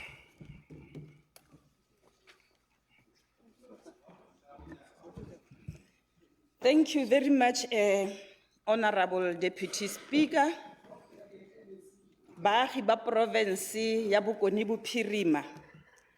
Honorable Deputy Speaker, the Umkhonto Party has requested that the Northwest Provincial Legislature debate the role of the mining industry in reducing triple challenges of unemployment, poverty, and inequalities, implementation of the social and labor plans, and mining beneficiation of the host communities in our platinum-rich Northwest Province.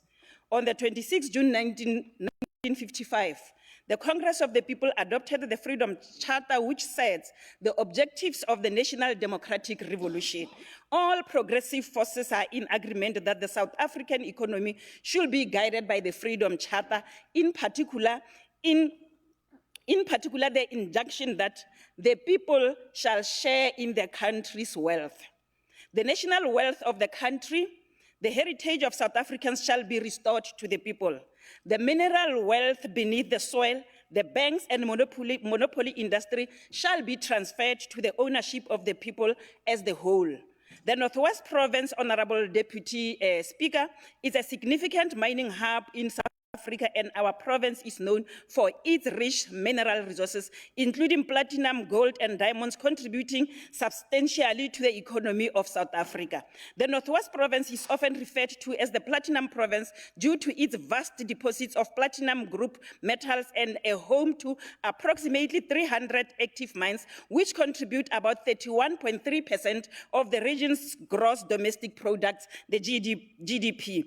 A large number of families, including immigrants from neighboring countries such as Mozambique, Zimbabwe, Malawi, Lesotho, and Swaziland, as well as Botswana, just to name but a few, rely on the income earned on mines, with about 18% of the total employment in the province coming from mining.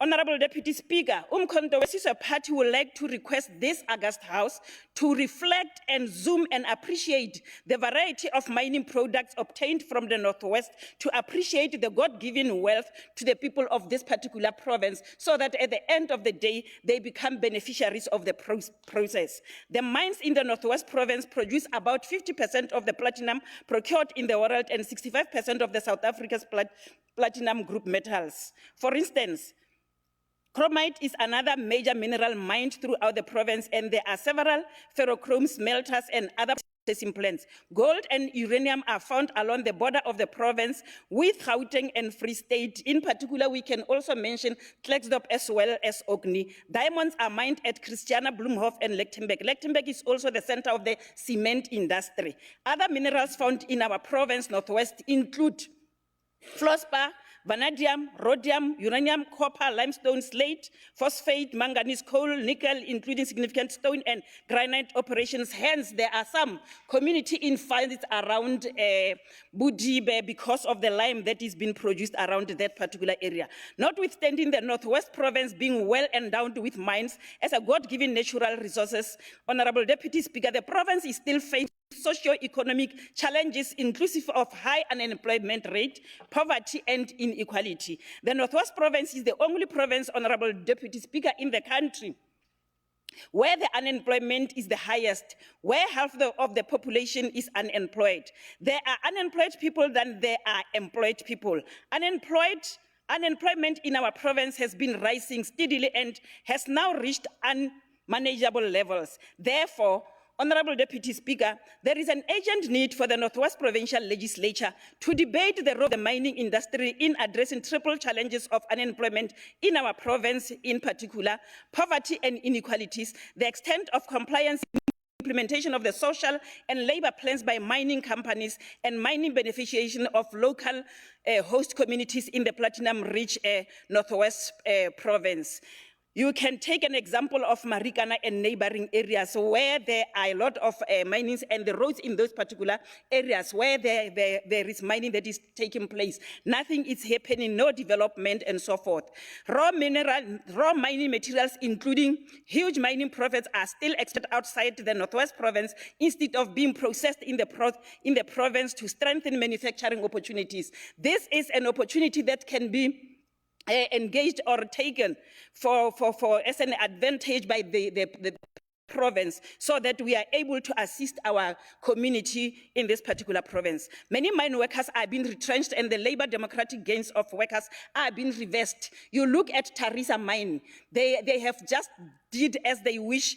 They have just fired 34 and other people, they've been fired out of nothing without compliance of the Labor Relations Act. Ownership of mines is still in the hands of the few and majority Africans are still dispossessed in this particular regard, Honorable Deputy Speaker. The National Department of Minerals and Energy, which is the custodian of the mining laws and charter, does not actively, I am repeating it, does not actively monitor compliance of mines and especially with respect to social responsibility to host communities in Northwest Province. They remain in a poverty as long as they will be still there, without anything, without any development that is taking place in their area. Many communities that need mining licenses are not actively supported.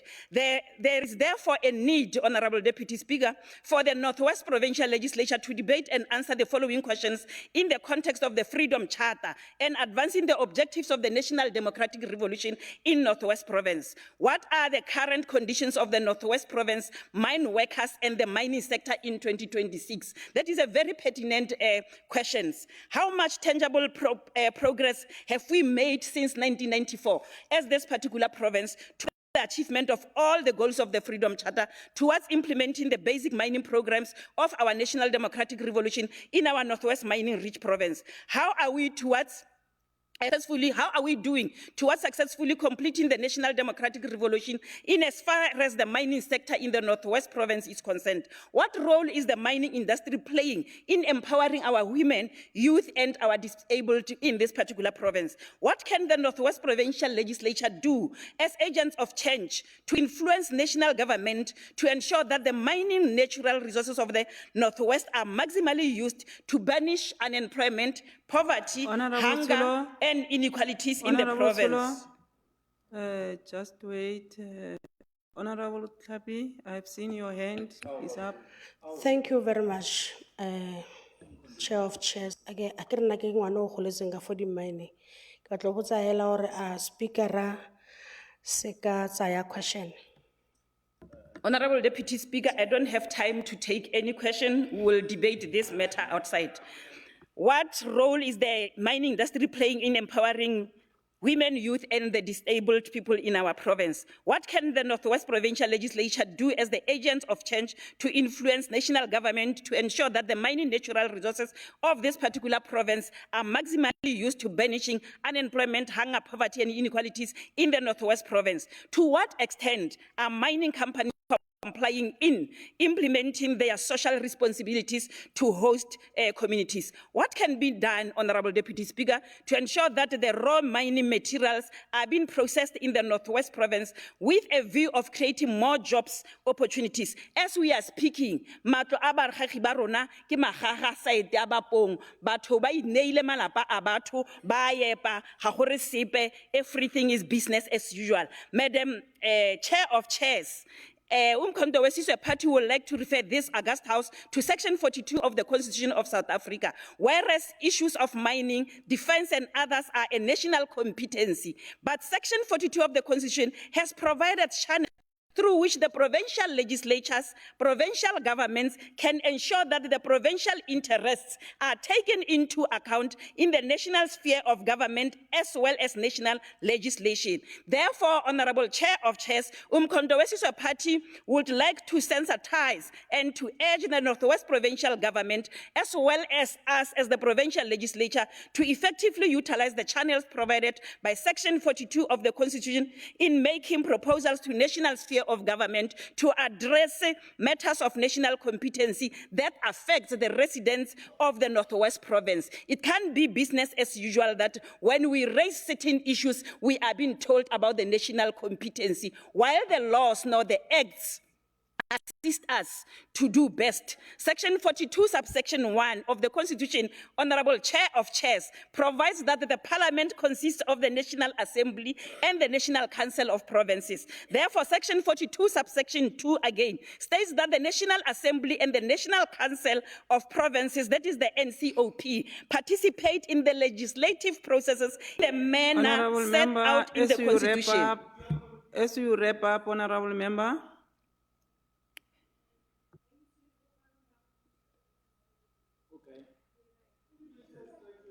Wrap up, Amma.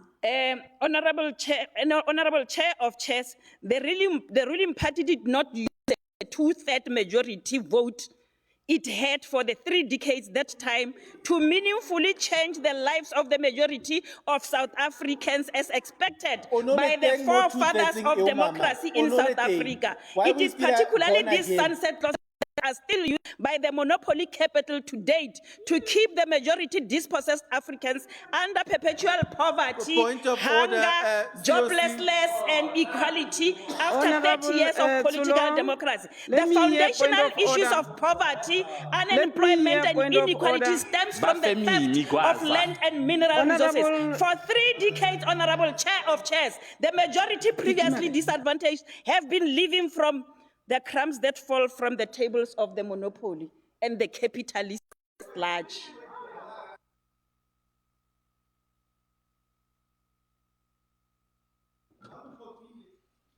Honorable Zulu, thank you very much. Let me call Honorable MEC Linkopani.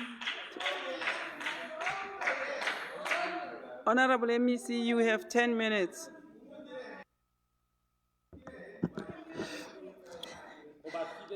Honorable Chair of Chairs, allow me to acknowledge the honorable member who tabled this motion, and let me greet our members of the House as well as members of the Executive.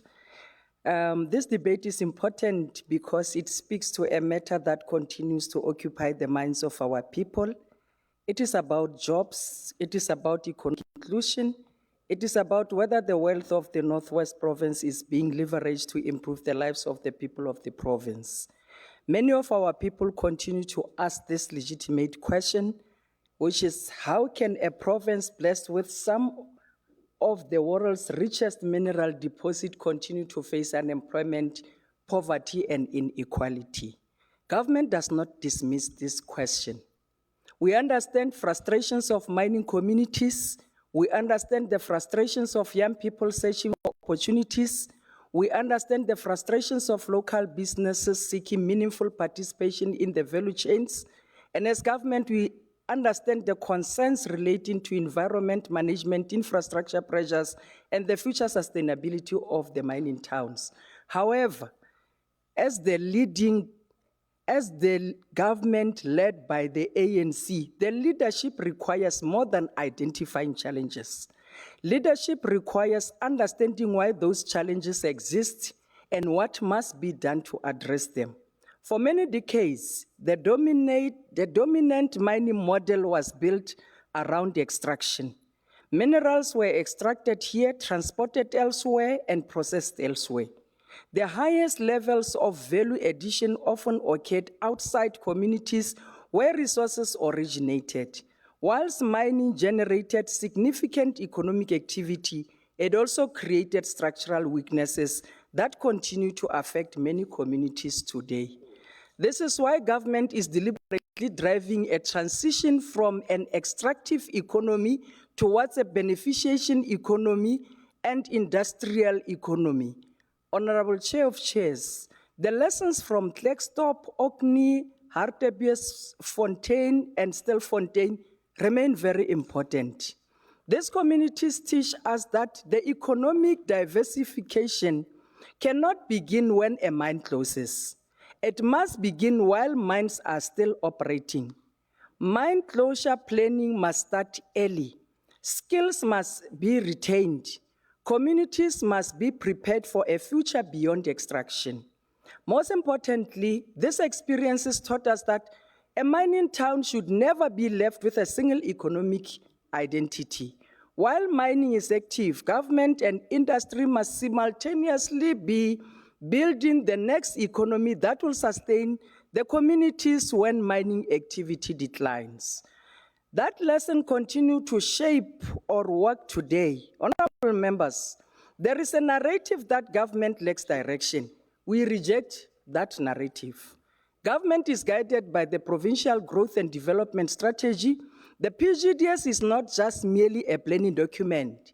It is a framework through which we are aligning municipal economic development plans, infrastructure investment, industrialization programs, and tourism development beneficiation opportunities, investment and attraction strategies. The objective is simple: to build a productive, competitive, and inclusive economy capable of creating jobs and reducing unemployment. The economic transformation does not happen by accident. It happens through planning, coordination, and leadership.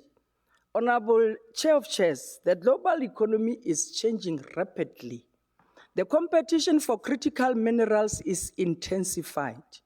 Supply chains are being reconfigured. The hydrogen economy is emerging. The advanced manufacturing is expanding. The energy transition technologies are creating new opportunities for countries and the countries that possess strategic mineral resources. Government understands these realities. Through national engagement and broader discussions linked to South Africa's participation in the global economic platform, it has become clear that provinces such as the Northwest must start to position themselves strategically within the future industries. This question that is before us is no longer whether we possess mineral wealth, but the question is whether we are prepared to build industries around that wealth. Whether government has made its choice. We choose beneficiation, we choose industrialization, we choose localization, and we choose innovation. We choose a value addition. Honorable Chair of Chairs, our engagement with the mining houses led by the MEC of Economic Development has evolved significantly. These discussions is no longer confined to production volumes and compliance requirements.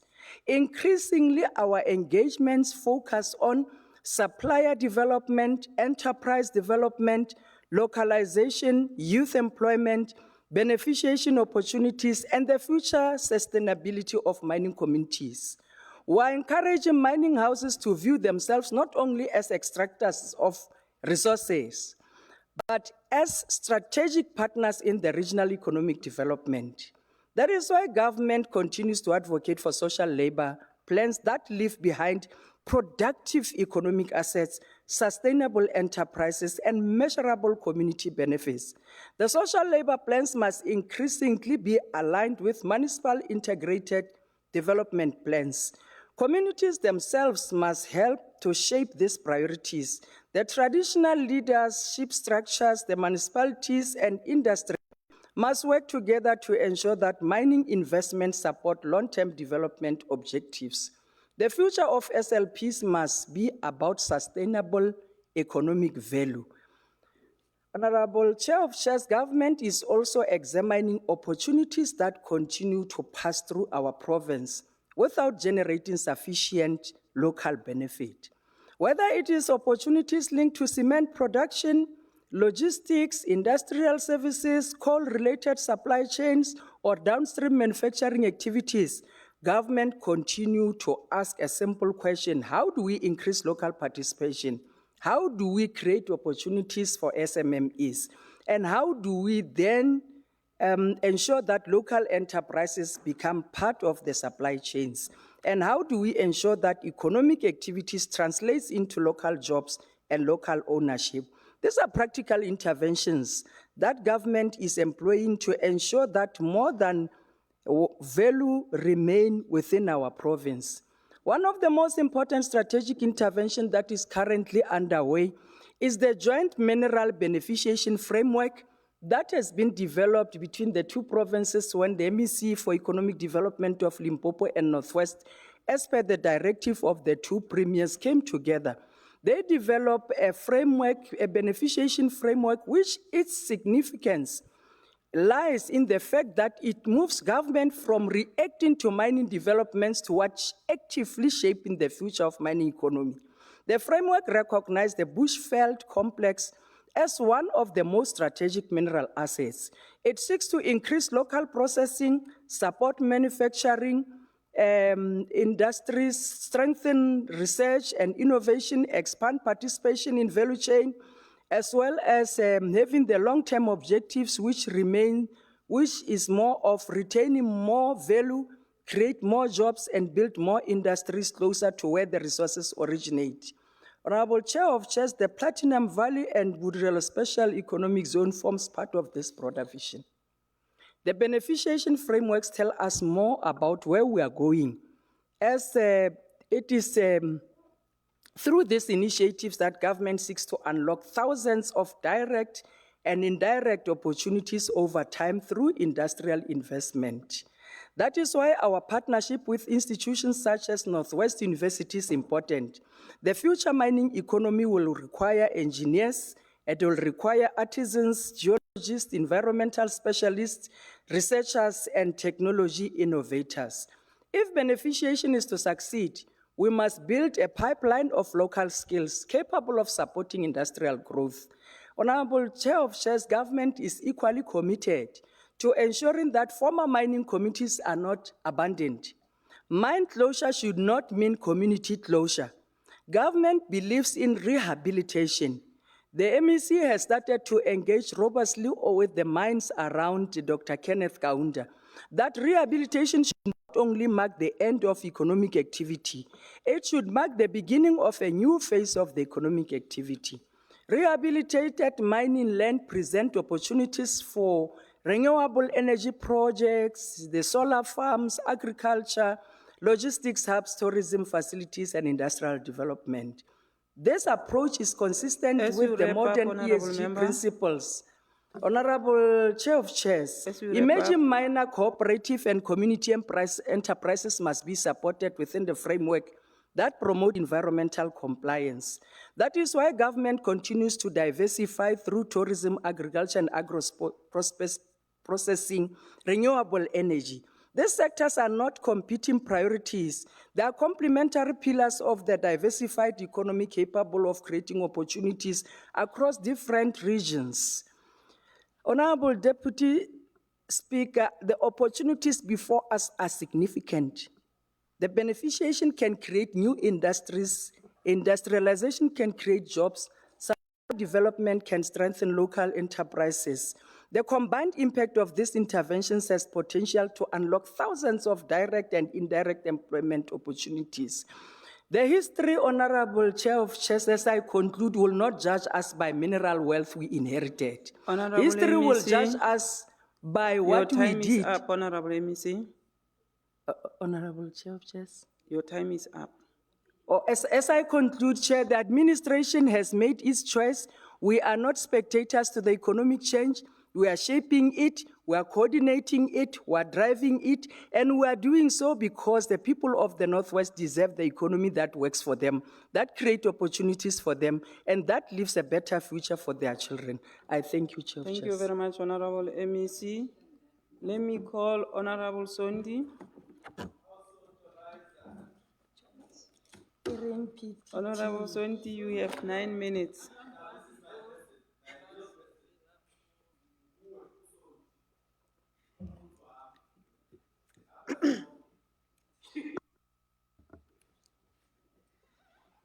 And Bonge, Chair of Chairs.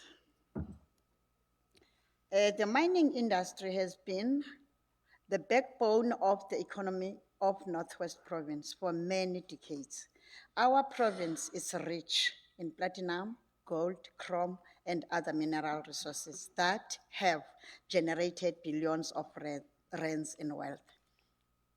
Yet, despite the abundance of natural resources, many communities living near mines continue so continue to suffer from high unemployment, deep poverty, and growing inequality. Mining companies cannot focus only on extracting minerals and making profits. They also have a responsibility to contribute to sustainable development and improve the living conditions of the communities that host their operations. Firstly, the mining industry must contribute meaningfully to job creation. The Northwest Province continues to face extremely high levels of unemployment, particularly among young people.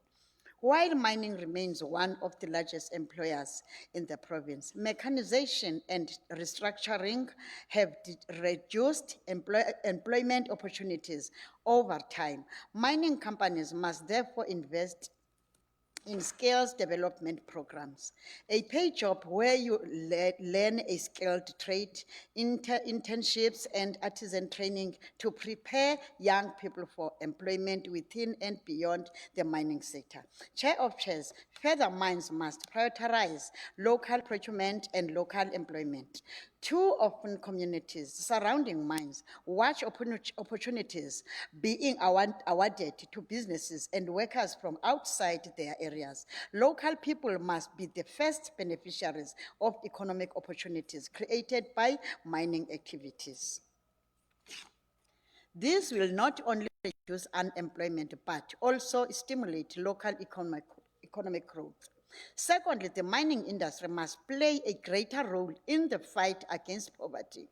Poverty remains a painful reality in many mining communities. Families continue to live in informal settlement without adequate housing, water, sanitation, and healthcare services.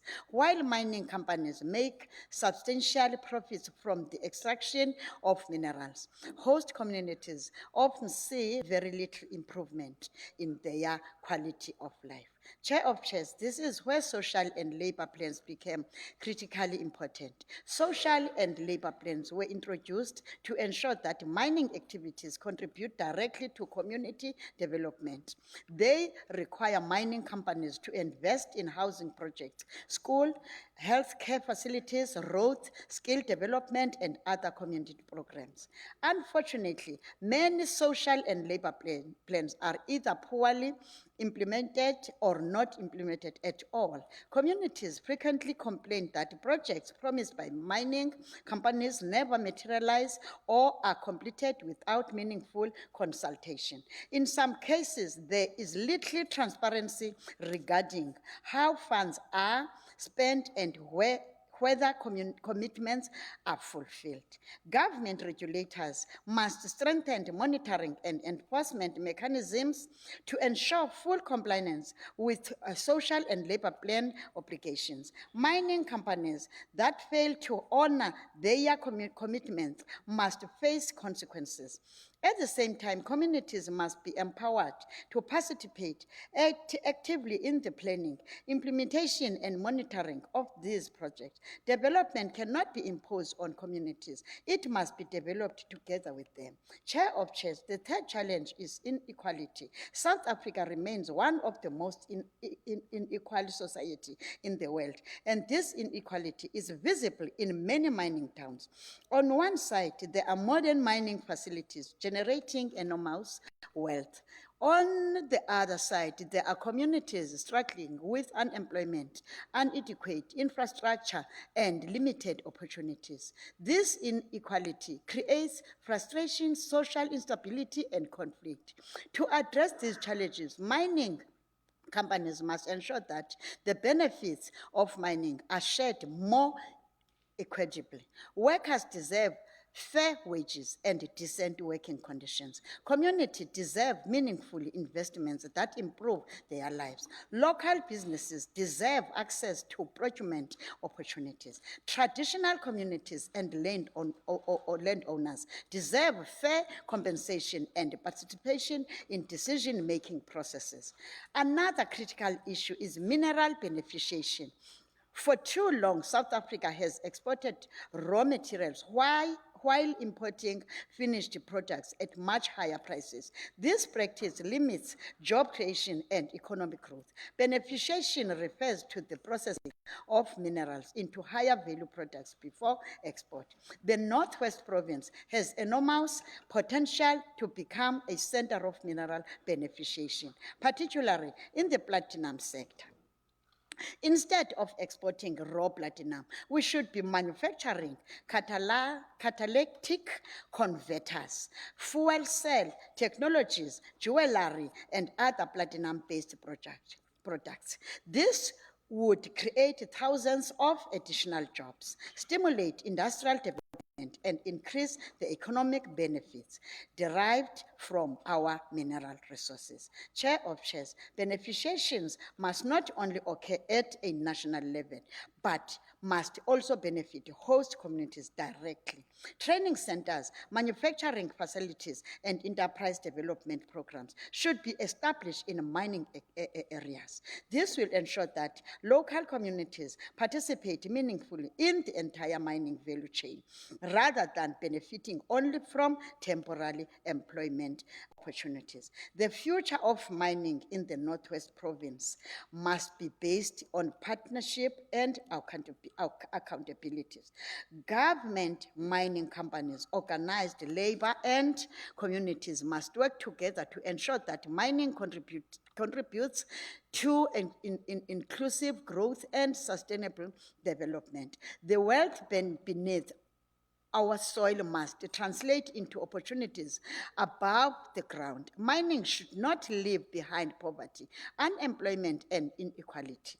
Instead, it should create jobs, build infrastructure, support education, promote entrepreneurship, and improve the quality of life for all our people.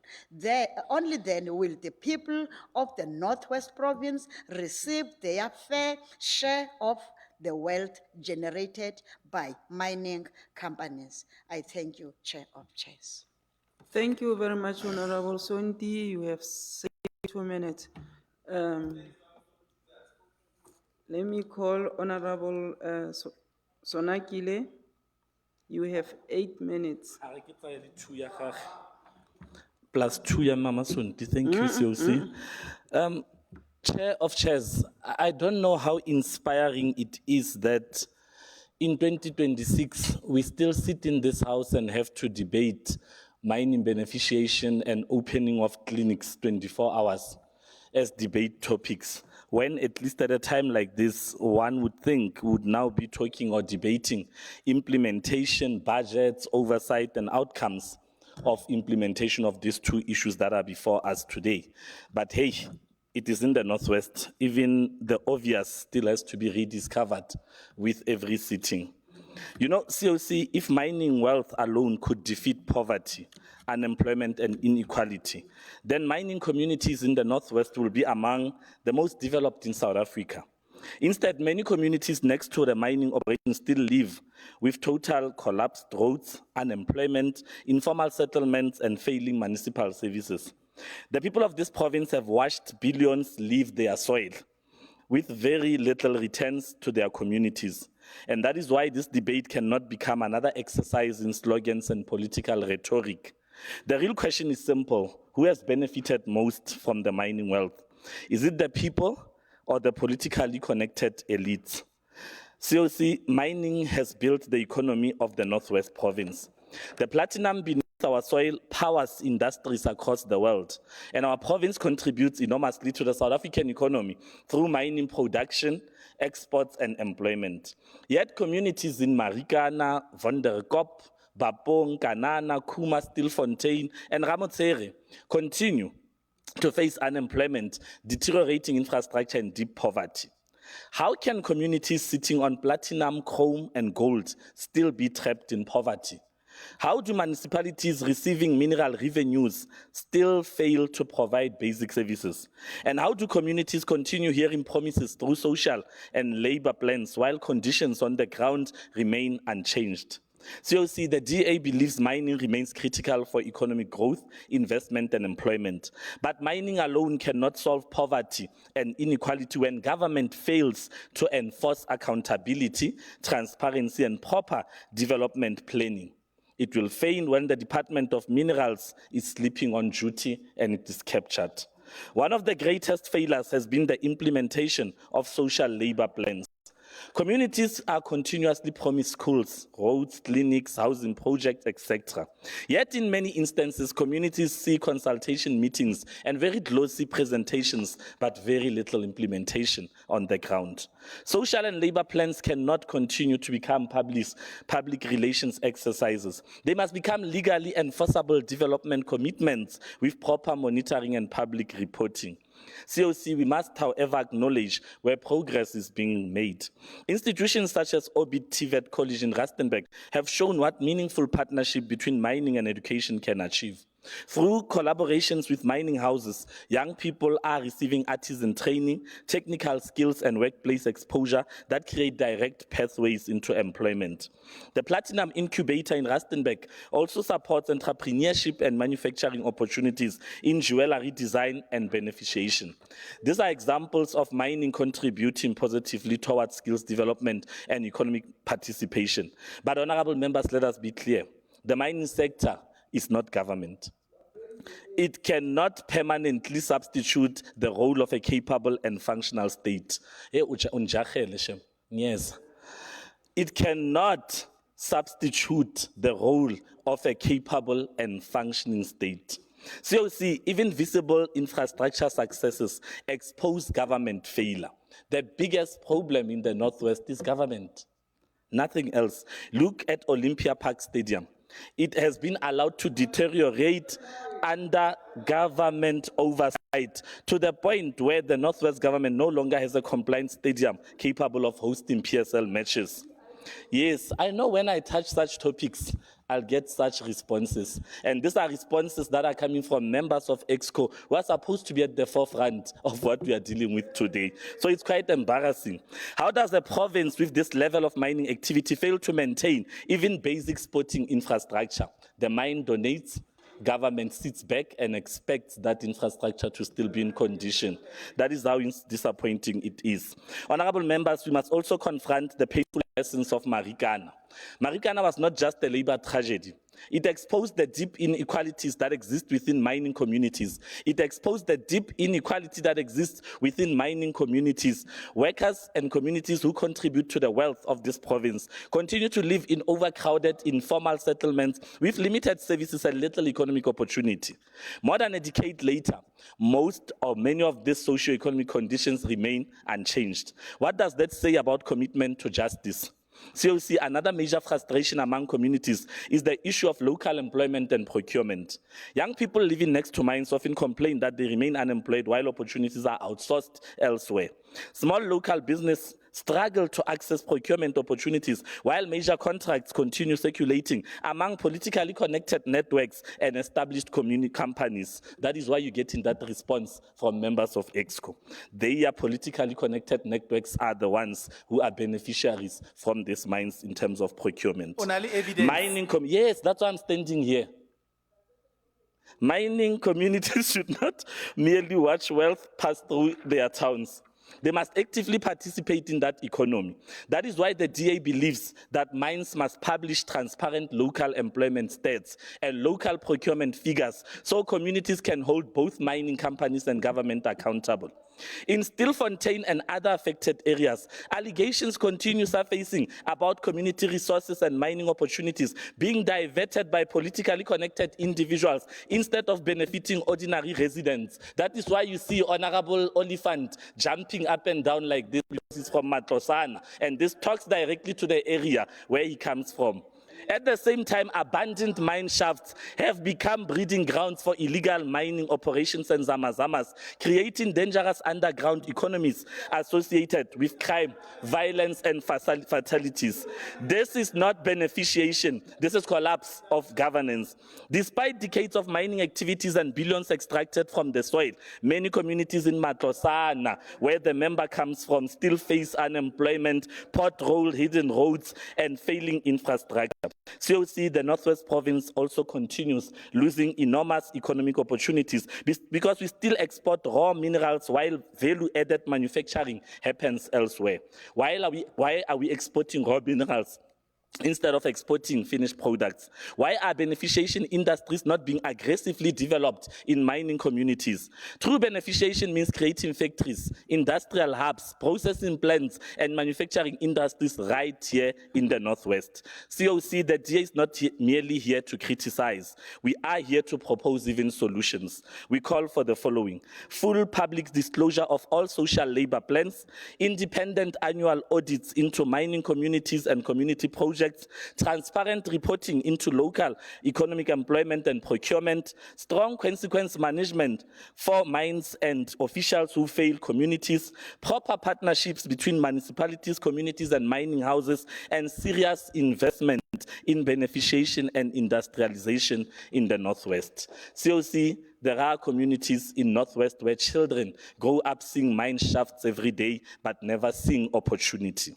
Communities where the ground beneath them produces immense wealth for the global economy, yet the streets around them remain filled with potholes, unemployment, and poverty. For many residents, mining trucks pass daily. Billions are extracted yearly, but their own living conditions never improve. That contradiction is the true story of mining in the Northwest. The DA supports responsible mining, economic growth, and investment, but we do not support a system where the minerals live, the profits live, and the poverty remains. I thank you. Thank you very much, Honorable Sonakile. Let me call Honorable Grunewald. 4 minutes.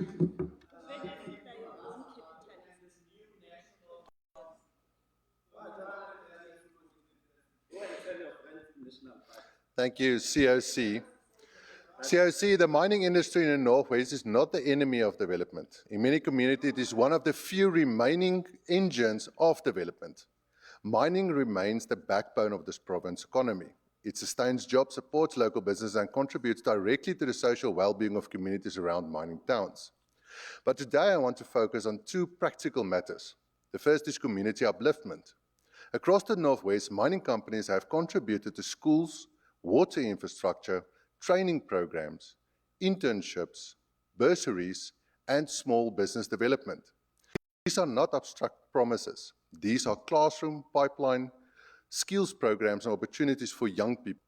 The problem is that too many of these efforts are slowed down, frustrated, or made more expensive by failing local government. A mining company can commit funding, it can appoint contractors, it can identify community projects, but if a municipality cannot process approvals, maintain infrastructure, coordinate planning, or provide basic services, then the community still suffers. Honourable COC, this is the truth that must be spoken. The people of mining communities are not only being failed by companies when promises are not delivered. They are also being failed by municipalities that cannot perform the most basic duties. And here, when communities will again be asked to place their trust in local government, this House must be honest with the people. Service delivery does not happen through slogans, it's happened through competent municipalities. The second issue is beneficiation. The Northwest cannot remain only a province where minerals are extracted and transported elsewhere. We must become a province where mineral wealth creates local industries, local suppliers, technical skills, and long-term jobs. But beneficiation will not happen simply because politicians demand it from at podiums. The provincial government must play its part. It must create the conditions for investment. It must fix roads, water, and electricity constraints. It must support industrial zones, reduce red tape, assist SMMEs, improve training pipelines, and work with mines to build local value change. If the government wants beneficiation, it must become a development partner rather than an obstacle to development. The Freedom Plus believes in accountable and fairness. Mining companies must contribute to host communities, but municipalities and provincial departments must stop undermining the very development they claim to support. Honourable COC, the answer is not to attack the mining sector. The answer is to make development work. Let mining contribute, let the government enable, let communities benefit. That is the practical approach the people of the Northwest deserve. I thank you. Thank you very much, Honorable Grunewald. Let me call Honorable Mpokuno.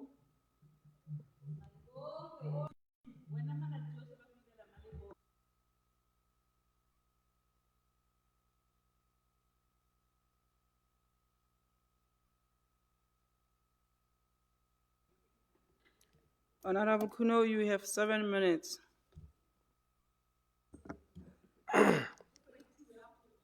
Yeah, thank you very much, Honorable COC. Let me greet this August House, the Deputy Speaker, members of the Provincial Executive, ladies and gentlemen. We welcome this debate initiated by Honorable Tsolo, and I note in her tirade before this House, she then has the temerity to attack the ANC for failing to amend the Constitution. I want to give you a bit of homework, because in preparing for this debate, I don't think you did your research fully. So I want you to read about Shiva uranium mine in Klerksdorp. It was a Gupta-controlled mine. Gupta-controlled mine. It's a reality of what happened. It's a Gupta-controlled mine, and they were given these rights by none other than the president of your own party. It produces uranium and gold in Klerksdorp. So before you start talking about the ANC, before you start talking about the ANC, please do a bit of reading about the Shiva uranium mine. Now, Honorable Swanakile, I listened attentively to your submission, and it's quite a superficial submission, because it doesn't really address the fundamental challenges of the mining sector. And there's no doubt why you don't do that, because you are a beneficiary of these mining houses. Your party remains the biggest beneficiary in terms of funding of all of these mining houses. None of the proposals you've made deal with the real issue, which is the transfer of the mineral wealth of this province to our people. Honorable Kuno, None of these things. Honorable Kuno, let me hear point of order, Honorable In Sonakile. terms of Rule 74, is it not ironic that the former mayor of Rustenburg is standing here, we are discussing mining, and he's telling me I'm a beneficiary? Honorable Is Sonakile. it not ironic? Honorable Sonakile, what is your He's point the of order? one who's a beneficiary. What is your You point must of tell order? the people where the money is of the mines, that he was a mayor. You must start with yourself. Honorable Sonakile, switch off your mic. Who do you buy the Rustenburg? Honorable Sonakile, switch off your mic. Honorable Sonakile has got a very big Switch problem off. of listening. Please. Honorable Madod, Sambata. Honorable Linkopani. Honorable Sonakile, I want you to practice the art of listening. I'm saying that your party remains one of the biggest beneficiaries to these mining houses, which remain, your party remains untransformed. Now, I also want you to go. No, we understand, but go and read the facts. Look at your own party funding. Who is funding your party? Honorable, what is your point of order? COC Dumela, I rise on Rule 174. Just for the record, the Honorable Kuno, it's only the DA that declared its donations. The ANC didn't declare its donations. Honorable, So what the Honorable What is the point Kuno, what of the your- Honorable Kuno is saying is a lie. What the No, Honorable answer, Kuno is Habib saying Baffa, is a Mama lie. Meneme. There is no Honorable beneficiary Steyn, to the DA Honorable from Steyn, mining. what We've is the point declared of our order? donations. Yeah, Honorable COC, I think the people of the West are listening. They are listening to the beneficiaries, the beneficiaries of mining in the province. No, but Honorable CC, you really got to call Honorable Swenge to order, because he is disrupting this debate. he's disrupting this debate. Honorable member, honorable Now- members, Now, Don't the issue disrupt about the debate. the issue about ownership of mining rights in the province. Honorable Sonekile, I invite you, because none of you have actually done proper research in preparing for this debate. I want you to read the latest report of the Competition Commission on ownership of mining in the Northwest Province. This superficial debate that you always raise of the political elite, the fact of the matter is that the overwhelming majority of people of this province remain excluded from ownership and control. So, and because of continuous support of these mining houses by your own party. So before you start talking about the ANC, look in-house and the reason why we continue to deal with this question of transformation of the sector is that parties like the DA, which are enemies of our people, continue to be against broad-based economic empowerment until such time that you learn what this means and what we need to do to transform the economy for the benefit of our people. You have no right to be talking about, I think we'll have lost our mind if to even consider voting for the DA. So, now, honorable member, the problem, honorable COC, members, the problem is can we COC. listen the speaker when he addressing us? Didimala. Didimalang.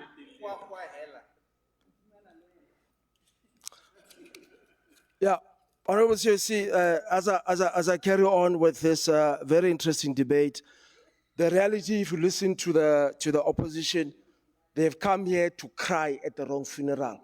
It's just lamentations.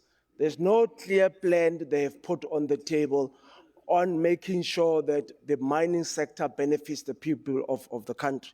Now, here are the facts. The fact of the matter is that in giving effect to the dictum in the Freedom Charter that the Honorable told, that the mineral wealth of this country must benefit its people. Let me give you extra homework of what you must read to illustrate what the ANC government has done to ensure transformation of the sector. The first one is that in 2002, the ANC government engineered the adoption of the Mineral and Petroleum Resources Development Act. Right, this was to start this transformation of the mining sector. I want you to go and read the 2011 beneficiation strategy. You talk about beneficiation, but there's nothing you are putting on the table about this beneficiation strategy. Go and read about this beneficiation strategy. I want you to go and read in your debate. You don't refer to the 2018 broad-based socio-economic charter for the mineral industry. This charter is also tied to an implementation framework. Now, what is the role of the legislature? The role of the legislature, members, is not to sit here and cry. Is to present concrete suggestions on how As you wrap up, honorable on how we should transform this industry for the benefit of our people. I'm certainly not crying. I am empowering you. I'm empowering you so that when you come and do this research, you would have done your research. Right. So Honorable COC, Honorable COC, we are concretely suggesting, in line with what Honorable MEC has said, that the past 100 years, because the history is that Northwest has at least been doing mining for the past 100 years, since the discovery of the Marinsky Reef. For the past 100 years, we have had mining, and yet we have all of these challenges in our province. So what we really need is a social compact to change the picture of mining over the next 100 years, so that we can transform ownership and ensure that there's meaningful empowerment of the local communities. Thank you. Honorable Kuno, your time is up.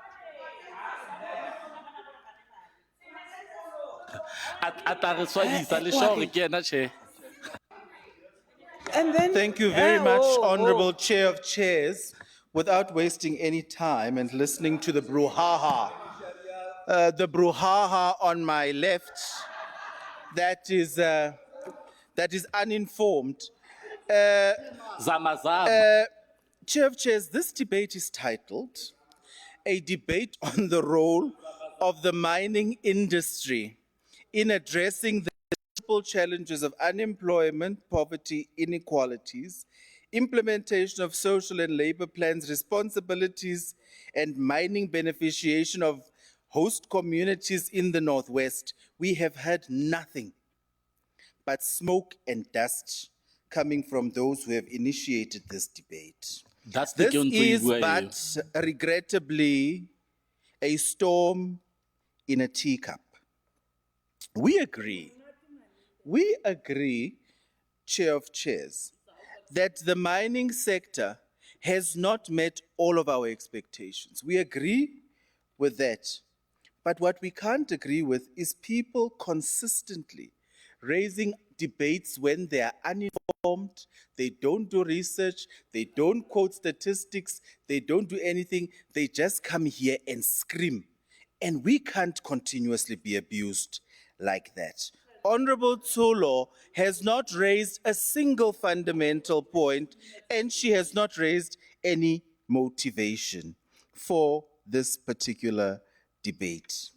Honorable Chair of Chairs, in his State of the Nation address, His Excellency President Cyril Ramaphosa precisely positioned the mining sector as a key driver of economic renewal, describing mining as a sunrise industry with vast untapped potential to accelerate growth, create jobs, and strengthen the country's industrial base. We won't begin to talk about the water zamazamas of Ditsobotla.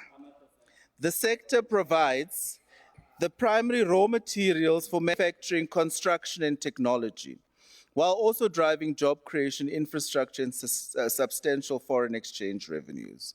Mining is often seen as a controversial industry, but when managed properly, it has the potential to be a powerful driver of economic development and a catalyst for social change. Unfortunately, none of us are part of capital unless you are. Mines in the province have not lived up to the expectation of the Provincial Growth and Development Strategy to contribute meaningfully to the economy. According to Stats SA, our province, through mining activities, contributes approximately 20 to 24% of the mining GDP. That's significant. They've provided minimal jobs, which have over the years made an insignificant dent to the high unemployment rate, which does not match the province's reputation of accounting for more than 90% of South Africa's platinum output and roughly 70% of the entire global supply chain producer. DMPR reports that the mining sector is the biggest real economic sector generating more than 50% of the total provincial economic output. I'm highlighting the impact. However, thousands of individuals in our province are yet to gain income to support their families and stimulate local businesses and services from the benefits of the mining value chain. These mines are not run by the ANC, they're run by private interests which are funding your party. These mines historically associated with job reservation as well as exploitation and an extraction economy which should create thousands of jobs not only for the communities hosting them, but for labor-sending communities as well. Regrettably, the functions of mining monitoring and oversight are not devolved to provinces, but resides with national government. We will advocate for the devolvement of this function to maximize impact and oversight. That has not been proposed by beneficiaries like yourselves. In addressing the triple challenges, mines in the province needs to present formal plans for employment, skills development, small-scale or artisanal mining, and supply chain entrepreneurship to young people in order to defuse the bomb of unemployment. These avenues will provide targeted opportunities for community upliftment, sustainable wealth creation, and structured training, learnerships, and monthly stipends to unemployed youth. Our province sits on a bedrock of riches. From platinum to chrome, vanadium to gold, we are among the most mineral endowed in the world. Yet our communities remain scarred by poverty, unemployment, relics of a resource economy too often divorced from local benefit. To overcome this, we need to convert mineral wealth into long-term skills, jobs, and technological leadership. A new school, apartheid was longer than that, and you benefited from it. A new school of mines and mining engineering university in Bojanala is a necessity. That is happening, it's not a dream, as it will bridge a gap and produce the skilled engineers and geologists needed to extract. We are a government at work. You're a beneficiary of an apartheid party. So we are working. We need to extract critical minerals required for infrastructure, the global energy transition, and daily life. In addition to this, a practical solution is that the Northwest Provincial government establish a mining company and invest 500 million rand year on year. The practical effect is this: we can't talk to those who don't know. The 500 million rand is used to acquire equity in existing listed companies and even investing in unlisted companies, being able to get their return on investment, but fundamentally being able to influence directly through this company the actual social labor plans that all of us are complaining about. And none of us have come with practical solutions to that problem. An investment of 500 million rand year on year over 5 years gives you 2.5 billion rand. A return on investment through dividends would raise that in no time and allow us to further expand on that, but would also allow government to have an entity that would expend its own pocket of own revenue. That is what we need. The failure of mines to implement social labor plans have left many of our mining communities with high unemployment rates, leading to increased poverty and economic stagnation. We will be able to resolve this through this development. It is evident in an area called Moshana, outside Zeerust, that mining activities have not spurred the development of roads, schools, hospitals, and housing. The development of such infrastructure will lead to better access to services and job creation, which plays a crucial role in alleviating poverty. We're able to attend to this through the Northwest Mining Company, an investment of our state where we are able to make an influence and talk to and on behalf of our people. None of you have said anything about anything. Honorable Solo.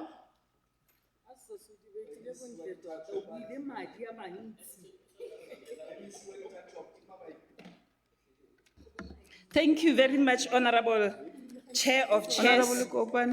Honorable Chair of Chairs, let me tell Honorable Kuno and Honorable Nathan, the former mayor of Rustenburg Local Municipality and the CEO for Gambling Board, that debating without political consciousness and ideological content is a danger, and it is very much suicidal in nature. Now, with regard to the issue of the uranium, where you said my president was there with the Guptas, let me remind you, the kingpin of mines or mining It's your current state president, soon to be impeached, called Ramaphosa, nicknamed Palapala, the beneficiary of the process, which led Talk to the nickname Marikana Shawara. massacre. Talk to Shawara. Because he was benefiting out of that. And you failed as the mayor to come up with social labor plans and to correct the social ills of mining industry around Rustenburg. You can't come here and tell us that Ribuadio Disile Only smoke Deputy Director and dust from Abasad, those who empowerment of initiated this women. particular debate. You must go read and research so that you understand the debate, not the topic, where it comes from. They've raised You are saying nothing, that other irrelevant political things, parties, even now. they did not bring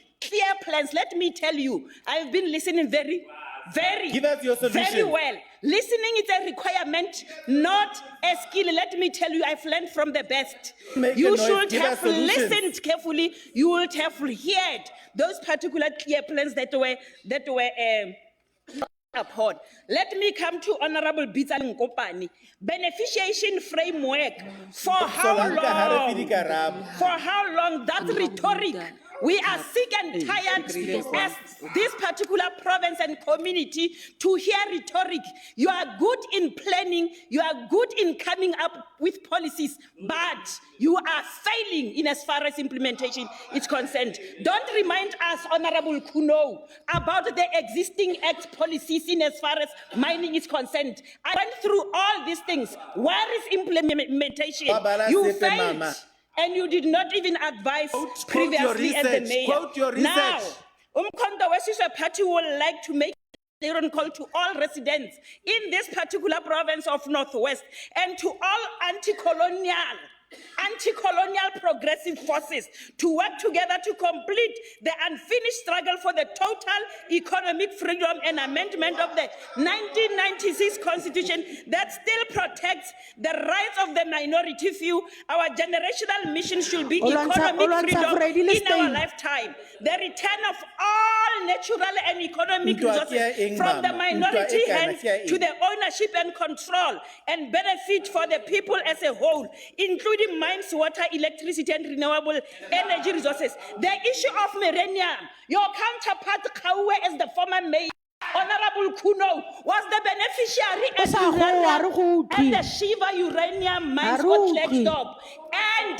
they benefited hence. The close of that particular mine. Skipper my files didn't settle me. Honorable Tulo Emapele, Honorable Olifant.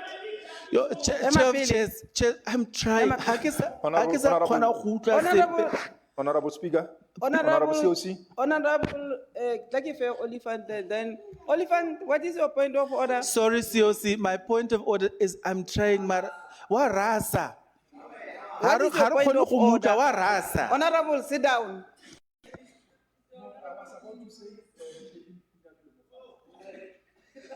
Thank you very much, Honorable Chair of Chairs. Political freedom alone without the economic justice for workers, mostly the majority dispossessed Africans, is not enough at all.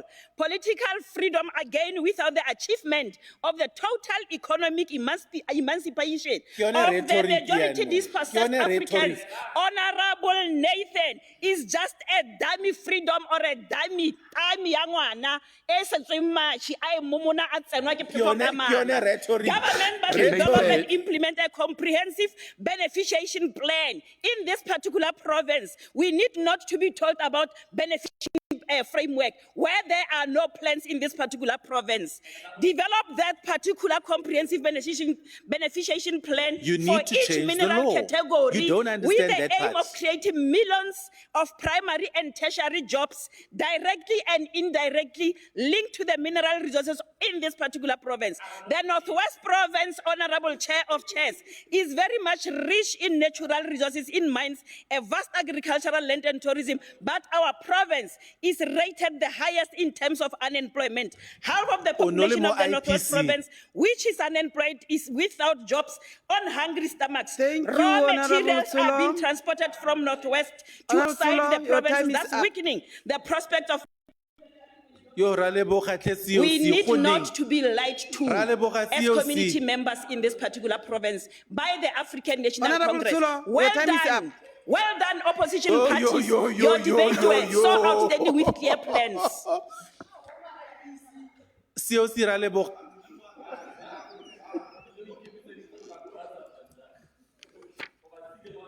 Uma Mogote. Thank you very much, honorable members, for the debate. Now, Secretary, can you, oh, okay. Let me go to another debate.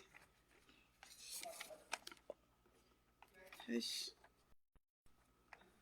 Honorable members, during the sitting of the 3rd March 2026, Honorable Muema tabled notice of motion in terms of Rule 107 for the House to debate the urgent need for all state-funded clinics in the Northwest Province to provide 24 hours operation. I will now call upon Honorable Muema to lead the debate. Our chairman, Mudula Stulo. No, thank you very much, Honorable Chair of Chairs, Before you start, Okay. Honorable Sonakile, Honorable Lenkopa, please, we are in the House. Can you give an honorable member an opportunity to address us? Listen, then after that you'll talk. No, thank you ever so much once again, Honorable Chair of Chairs, Mmabatho Modise, Leadership Collective of the EFF led by Commissar Shakes Botswe, Honorable Premier Lazarus Mokhochi in absentia, Honorable members of the Legislature, administrative staff, security guards, cleaners and garden workers of the Legislature, traditional leadership, residents of the Northwest Province, good morning.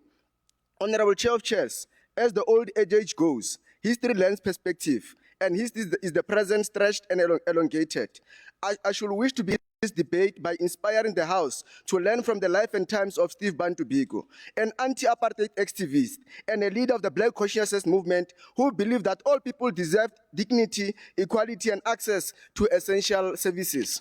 Steve Biko, upon learning that Black communities lived in abject poverty and had inadequate healthcare facilities, he got involved in the establishment of the Zanimpilo Community Health Center near King Williamstown in the Eastern Cape, Honorable Sambat.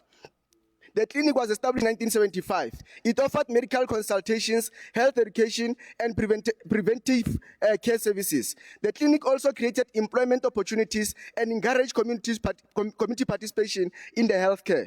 Steve Biko's contribution to basic healthcare services is particularly relevant to the people of the Northwest Province today. It forces us to confront a painful reality of whether the poor, the unemployed, the rural masses, and those living in forgotten villages are considered human enough to enjoy quality health care.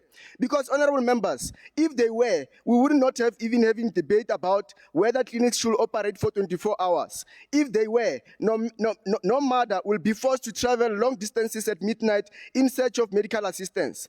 If they were, no child will be denied urgent health care because a clinic has already closed its doors for the day. Honorable COC, healthcare is not a privilege reserved for those who live in cities and suburbs. Healthcare is a constitutional right that must be enjoyed by every South African regardless of their geographic location or economic circumstances. It is therefore unacceptable that in 2026, thousands of people across the Northwest Province still do not have access to healthcare services throughout the day and night.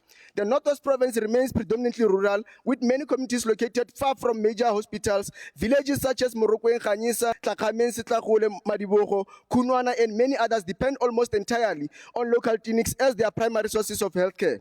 For many residents of these communities, hospitals are located several kilometers away and are often inaccessible due to transport challenges, poverty, and poor road infrastructure. For the people of these villages, clinics are not merely healthcare facilities, they are a lifeline. They are the most reliable and accessible source of medical care available to ordinary people. When a pregnant woman experiences complications during the night, she is far more likely to seek assistance at a local clinic than at a distance hospital. When a child develops severe breathing problems in the early hours of the morning, the nearest clinic often represents the difference between life and death. When an elderly person suffers a medical emergency after night, immediate access to healthcare can determine whether they survive or not. Yet the ANC-led government continues to maintain a healthcare system that effectively tells our people that they may only get sick during office hours and/or at night. This approach is irrational, unjust, and deeply insensitive to the realities faced by the communities. Illness does not operate according to government schedules. Emergencies do not wait for clinics to open. Labor pains do not allow they do not follow administrative procedures. Healthcare services must therefore be available 24 hours a day, 7 days a week. Honorable Chair of Chairs, whenever the demand for improved healthcare services is raised, the ANC government responds with the same tired excuse: there is no money. We reject this argument completely. They claim that there are insufficient funds to operate clinics in 24 hours on a 24 hours basis is not a financial reality. It is a political choice.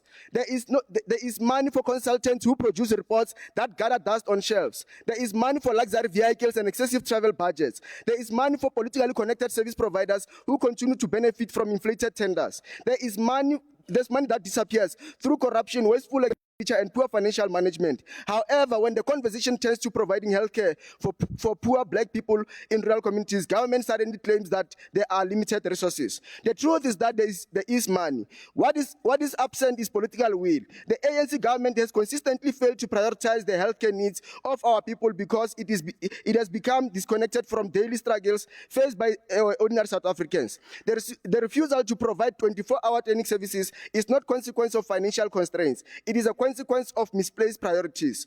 Honorable COC, the implementation of 24-hour clinic operations would also provide a practical intervention to address unemployment crisis in our province. Every clinic that operates around the clock requires additional nurses, doctors, pharmacists, administrative personnel, cleaners, maintenance staff, and security officers. Expanding clinics' operations will therefore create meaningful employment opportunities while simultaneously improving healthcare delivery. The Northwest Province is home to many qualified healthcare professionals who remain unemployed despite possessing the skills required by the healthcare system. There are trained nurses sitting at home. There are healthcare graduates who continue to search for work. There are security personnel, cleaners, and support staff who remain unemployed because government refuses to expand public services. The contradiction is obvious. Government claims there is shortage of healthcare workers while thousands of qualified healthcare professionals remain unemployed. Government claims clinics cannot operate 24 hours because there are not enough personnel. Trained and capable workers remain excluded from employment opportunities. This contradiction exposes failure of the ANC administration to utilize available human resources in the interest of our people. The establishment of 24-hour clinics will therefore serve two important objectives simultaneously. Firstly, it will improve healthcare access for communities that depend on clinics for survival. Secondly, it will create employment opportunities in a province struggling with high levels of unemployment, particularly among young people. Honorable COC, the consequence of failing to provide around-the-clock healthcare services are devastating. Delayed treatment leads to preventable deaths. Patients are forced to travel long distances to already overcrowded hospitals. Medical conditions worsen because communities cannot access healthcare when they need it the most.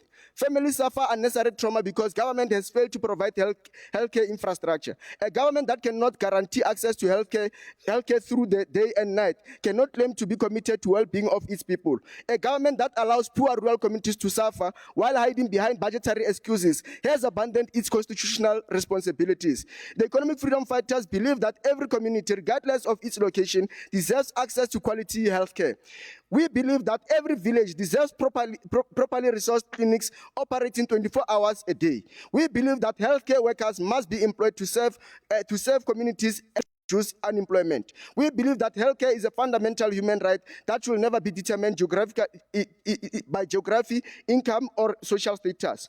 The people of the Northwest deserve better. They deserve clinics that remain open when emergencies occur. They deserve healthcare professionals who are available whenever medical assistance is required. They deserve a government that places human life above budget excuses. If Steve Biko was able to improve the lives of many people and leave a long-lasting legacy at the height of the heinous apartheid regime, why can't a democratic government do same? Honorable COC, let me remind the government of the day that it is the Freedom Charter that provides that healthcare is a basic human right rather than a privilege reserved for a few. American medical anthropologist, physician, and humanitarian Paul Farmer neatly contends that if access to healthcare is considered a human right, who is considered human enough to have that right? This question posed by Paul Farmer is particularly relevant to this debate. Honorable Chair of Chairs, the EFF therefore calls for the immediate implementation of 24-hour operations at all state-funded clinics across the province, accompanied by the urgent recruitment of healthcare personnel and the allocation of adequate resources to ensure a sustainable service delivery. Healthcare cannot sleep while our people suffer. I thank you. Thank you, Honorable Moema. Honorable members, in terms of rule number 76, a member may take a charge of a business on behalf of another member to provide that he or she has been authorized to do so by an absent member in writing. Therefore, Honorable Member, Honorable Lehalere wrote a letter to say I will be attended an agent invitation by the NGOs, which is scheduled on the 2nd of June 2026. I have therefore requested Honorable Tsotso Tlhapi, to stand on my behalf. I'll be very much glad. Therefore, I will call Honorable Tsotso Tlhapi on behalf of Honorable Lehare. Honorable Tsotso Tlhapi, on behalf of Honorable Lehare, can you debate? Thank you very much. Can you give Honorable Member an opportunity, members? Honorable Chair of Chairs. Honorable Chair of Chairs, on a point of order that this house is a house to be respected. When you look on your left, majority of members left. So should we leave as minority and parties minority, majority in opposition, official opposition to leave? Can we leave? Members are in the house. Can you sit down, Honorable Member? No, I wanted you to rule in this because it is happening perpetually. No, yes, that's my ruling. Honorable Tsulo, sit down. Members are in the house. Let the debate continue. Can you, Honorable Member, can you continue?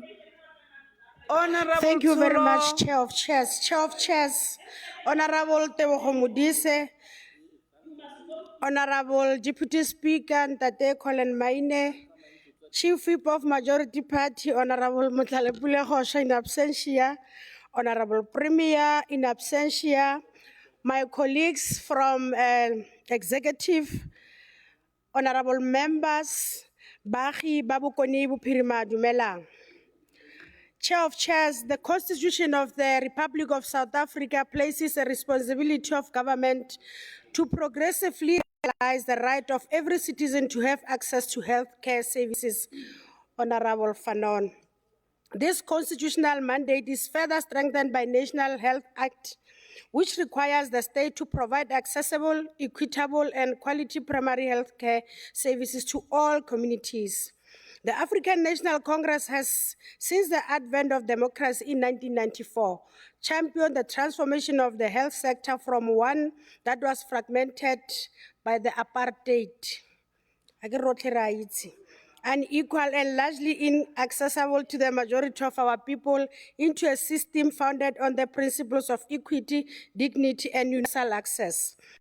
The establishment and strengthening of primary health care remains one of the most significant achievements of the democratic government because it brings health care services closer to the people, particularly those in rural and previously neglected communities.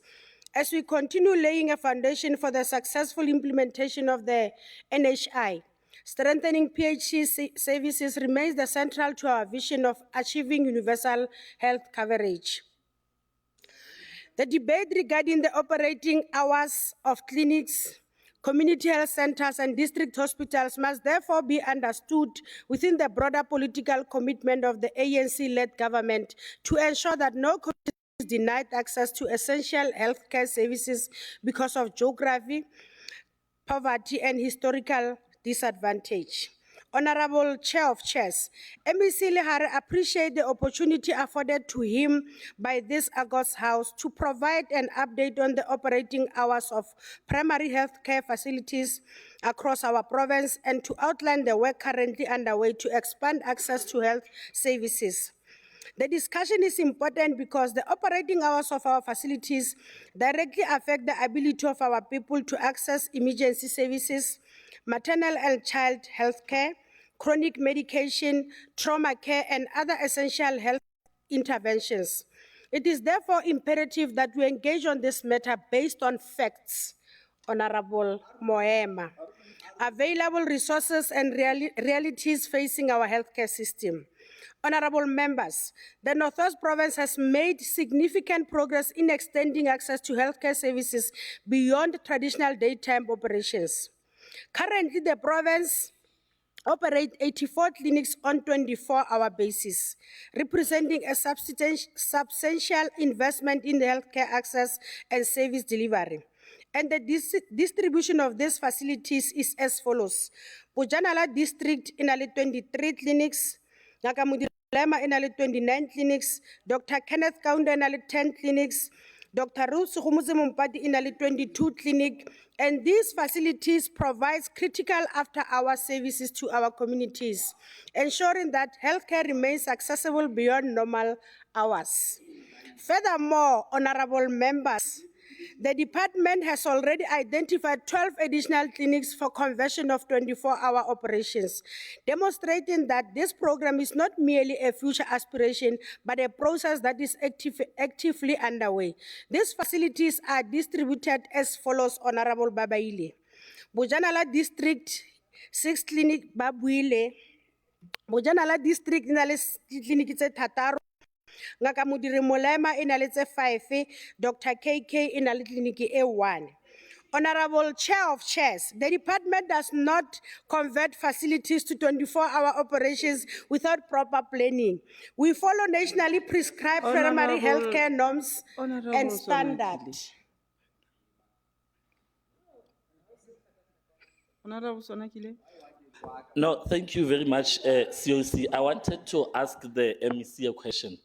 That what is the feasibility of transitioning PHC facilities, particularly regarding nocturnal patient load stratification, triage, interoperability, pharmaceutical cold chain compliance after hours? Sit down, Honorable Sonakile. You were supposed to wait for her to tell you whether she will be able to take question or not. Honorable Tlapi. Continue. Thank you very much. Honorable Chair of Chairs. The department does not convert facilities to 24-hour operations without proper planning. 24 hours. We follow nationally prescribed primary health care norms and standards, as well as provincial criteria to ensure that facilities are safe, sustainable, and capable of providing quality services. Among the factors considered, Honorable Moema, are population demand, patient volume, catchment population size, and pressure experienced by nearby hospitals. We also assess...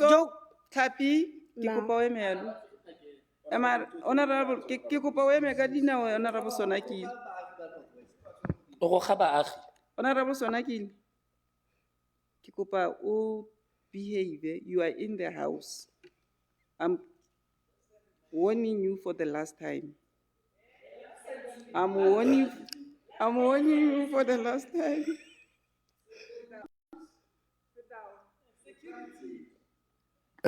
Honorable COC. Honorable COC. Can I continue, Chair of Chairs? Honorable COC. Honorable Honorable COC. Honorable Botwe, can you sit down? Honorable Botwe, can you sit down? Ke a leboga, Chair of Chairs. Chair of Chairs, maybe ke bue sentle ke iketlile ka Setswana gore go na le melao e thusang gore re convert clinic gore e bule 24 hours. Now, Honorable Moema, ga re tsoge phakela e be re convert clinic to 24 hours. Go na le melao le melawana e tshentse re e latele yaanong la e ignora lona ka gore le tlwaetse go dira dilo tse di maswe. Honorable Chair of Chairs, amongst the factors considered are population demand, patient volume, sensing ke bua ka tsona, catchment population size, and the pressure experienced by nearby hospitals. We also assess the geographical access, particularly in rural and remote communities where residents often travel long distance to reach healthcare services. The burden of disease and service demand are equally important consideration.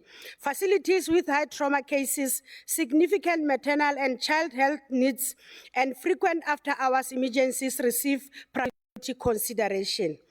Chair of Chairs, infrastructure readiness is another critical requirement. Before any facility can operate, Honorable Botse, on a 24-hour basis, it must have adequate security, reliable electricity, water supply, sufficient medicine availability, emergency equipment, maternity capability, and suitable observation space. Equally important is the availability of human resources. A facility must have adequate professional nurses, support personnel, Honorable Member, because you are not qualified. Facility must have adequate nurse, support personnel, active teams, and emergency response capacity to sustain continuous operation. Honorable Chair of Chairs, the total number of facilities that do not offer 24 hours are 233. This includes all facilities that operate as follows: 12 hours, 8 hours for 5 days, 12 hours for 7 days, 8 hours for 7 days, 5 days, and health post. The province continues to perform strongly in the implementation of ideal clinic realization and maintenance program. The majority of facilities comply with national standard, with district performance exceeding 80% compliance in many instances. This demonstrates our commitment to quality healthcare and continuous improvement, honorable members. However, we must be honest with ourselves. While substantial progress has been made, challenges remain. The province currently faces a shortage of nursing personnel and presently carries 733 nursing vacancies distributed across all districts. These vacancies are as follows: in Bojana, 327, in Dr. Kenneth Kaunda, 136, in Dr. Ruth Mmpati, 124, Kongaka Mudiri Mulema, 146. Honorable Babuile, these shortages contribute to challenges such as understaffed facilities, reliance on overtime, extended waiting times, and instances where facilities operate without fully developed staff structures. To address these challenges, the department has developed a phased human resource expansion plan aimed at strengthening nursing capacity across facilities. As financial resources become available, we will continue working towards the eradication of one nurse facility and the strengthening of service delivery teams throughout the province. Chair of Chairs, infrastructure upgrades are being implemented to ensure compliance with readiness requirements. As you wrap up. Yes, ma'am. Human resource for health plans are being aligned to support shift system required for 24-hour operations. Facilities organograms are being reviewed and corrected where necessary, while ideal clinic assessment continue to guide and accelerate the readiness of facilities identified for conversion. While challenges relating to staffing, infrastructure, and financial resources persist, the department has clear plans in place to address this constraint, guided by the values of the African National Congress and our constitutional mandate. We will continue strengthening primary health care as a cornerstone of our people-centered health system as critical pillar for successful implementation of a national health insurance. I thank you. Let me call Honorable Olwan.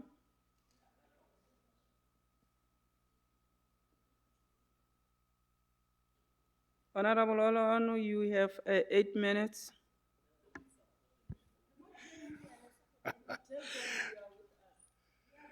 Honourable COC, thank you. I rise on behalf of the Democratic Alliance to address a critical issue in healthcare delivery in the North. The urgent need for properly functioning 24-hour clinics. Healthcare is not something that can be switched on and off according to a timetable. People become sick at night. Accidents happen after hours. Children develop fevers in the early hours of the morning. Pregnant women go into labor at any time of day and night. Honourable Klapi, I heard your speech, but as a woman, as a mother, yet across large parts of this province, primary health care effectively stops once clinic doors close in the afternoon. When that happens, families face limited, often impossible choices. They must travel long distances to overcrowded hospitals or wait until morning in the hope that the condition does not worsen. In rural communities especially, that delay can be dangerous. A clinic that is closed cannot help in an emergency, and in healthcare, timing often determines outcomes. This province already carries a heavy burden in maternal and emergency health outcomes and continues to record maternal mortality rates above the national average. One of the recurring factors identified in reports is delay, specifically in accessing care, particularly in rural areas where transport is limited and services are not available after hours. A woman in labor cannot wait for a clinic to open. A newborn in distress cannot wait for daylight. A patient who is experiencing severe pain, trauma, or a sudden illness cannot be instructed to go back the next morning. These are situations where immediate access to care is not optional. That is why 24-hour clinics are not an extra service. They are a basic requirement for a functioning health system. Honourable COC, the challenge is not only about hours of operation. It is about whether clinics are actually capable of remaining open safely and effectively throughout the night. Many facilities in the Northwest are not yet in a position to do this. In some cases, infrastructure is deteriorating. In others, staffing levels are too low to support shift work. In others still, supply shortages and maintenance backlogs make continuous operation difficult. These are not new problems. Oversight reports and audit findings have repeatedly raised these issues. Issues such as weak internal controls, supply chain breakdowns, infrastructure delays, and staffing gaps all affect whether a clinic can function beyond standard hours. If we do not address these foundations, 24-hour clinics will remain a policy on paper rather than a service in practice. A working 24-hour clinic system depends on three things. 1, safe and functional infrastructure. Water, electricity, sanitation, and security must all be reliable at clinics. It is unreasonable to ask employees to work nights in dangerous or poorly maintained facilities. 2, adequate staff. Clinics must have enough nurses, midwives, and support staff working in shifts. To avoid understaffing in rural facilities, targeted recruitment strategies and fair compensation for night duty are essential. 3, consistent medical supplies. Essential medicines, emergency equipment, and maternal health resources must be available at all times. Without these resources, extended operating hours do not improve care, they simply extend dysfunction. Honourable COC, there are two areas where 24-hour clinics make the most immediate difference. One is maternal and newborn care. Complications during pregnancy and childbirth can arise rapidly and unexpectedly. Immediate access to trained healthcare workers, stabilization treatment, and efficient referral systems are crucial in preventing avoidable deaths. This is particularly true in rural areas, where extending clinic hours can lead to significant improved outcomes for both mothers and babies. 2. Emergency stabilization. In many parts of the province, ambulance response times are inconsistent and often delayed. When emergencies occur, local clinics are often the first point of contact. A clinic that can stabilize a patient before transfer can make the difference between life and death. For this reason, clinics must be integrated into emergency medical services. They cannot operate in isolation from the rest of the system. What is needed now is a clear and practical implementation plan. The DA calls for a funded rollout of 24-hour clinics across the province, phased over 12, 24, and 36 months. The plan must include specific clinics, staff needs, infrastructural enhancements, and measurable targets. Funding must be set aside for security, maintenance, and human resources. Rural clinics should be prioritized as they are located in locations with serious transportation and distance problems. In order to effectively stabilize and transfer patients when necessary, clinics and emergency services must work together. Without these measures, 24-hour clinics will not function as intended. This issue ultimately hinges on whether healthcare in this province is structured to meet the needs of the people or constrained by the system's limitations. A clinic that closes its doors at night cannot serve its full purpose. A system that delays care until morning is not meeting the needs of its communities. And a province that does not move decisively on 24-hour care is leaving too many residents without support when they need it most. The DA supports the expansion of 24-hour clinics because they are essential to building a healthcare system that is accessible, reliable, and responsive. We therefore call on this House to support a clear, funded, and accountable rollout plan that ensures clinics are open when people need them most. I thank you. Thank you, Honourables. Hold on. Honourable Kunewald, 4 minutes. Thank you, Honourable COC. The Freedom Front Plus agrees that communities in the Northwest, especially rural communities, need better access to after-hours healthcare. Illness does not wait for office hours. A child does not fall sick only between 4 and 8. The elderly do not get hurt according to government timetables. But, Honourable Speaker of Honourable COC, we must be honest, the 24-hour clinic is... Sorry, COC.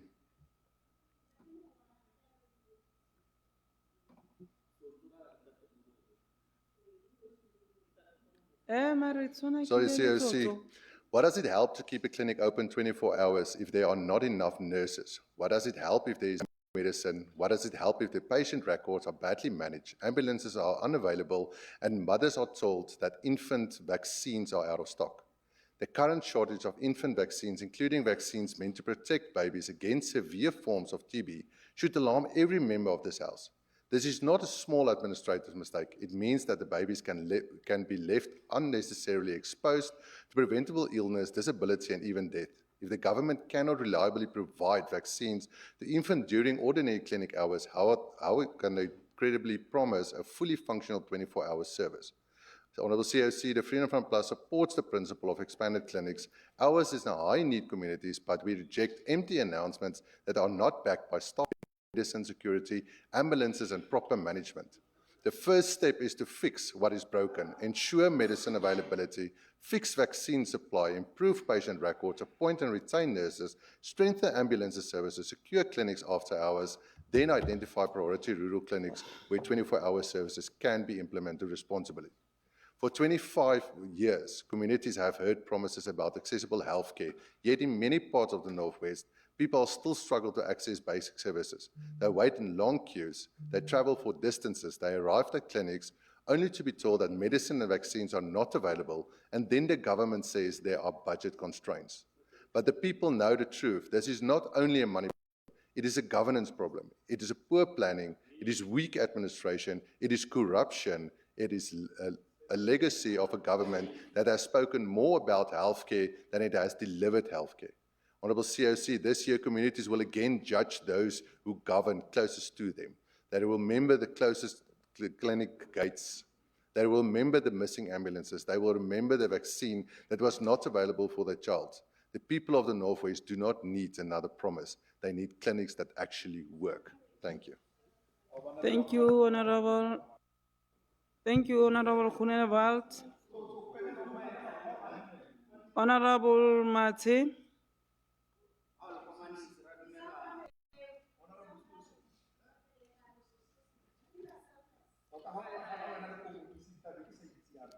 Warasa. Honorable Mate, you have 10 minutes.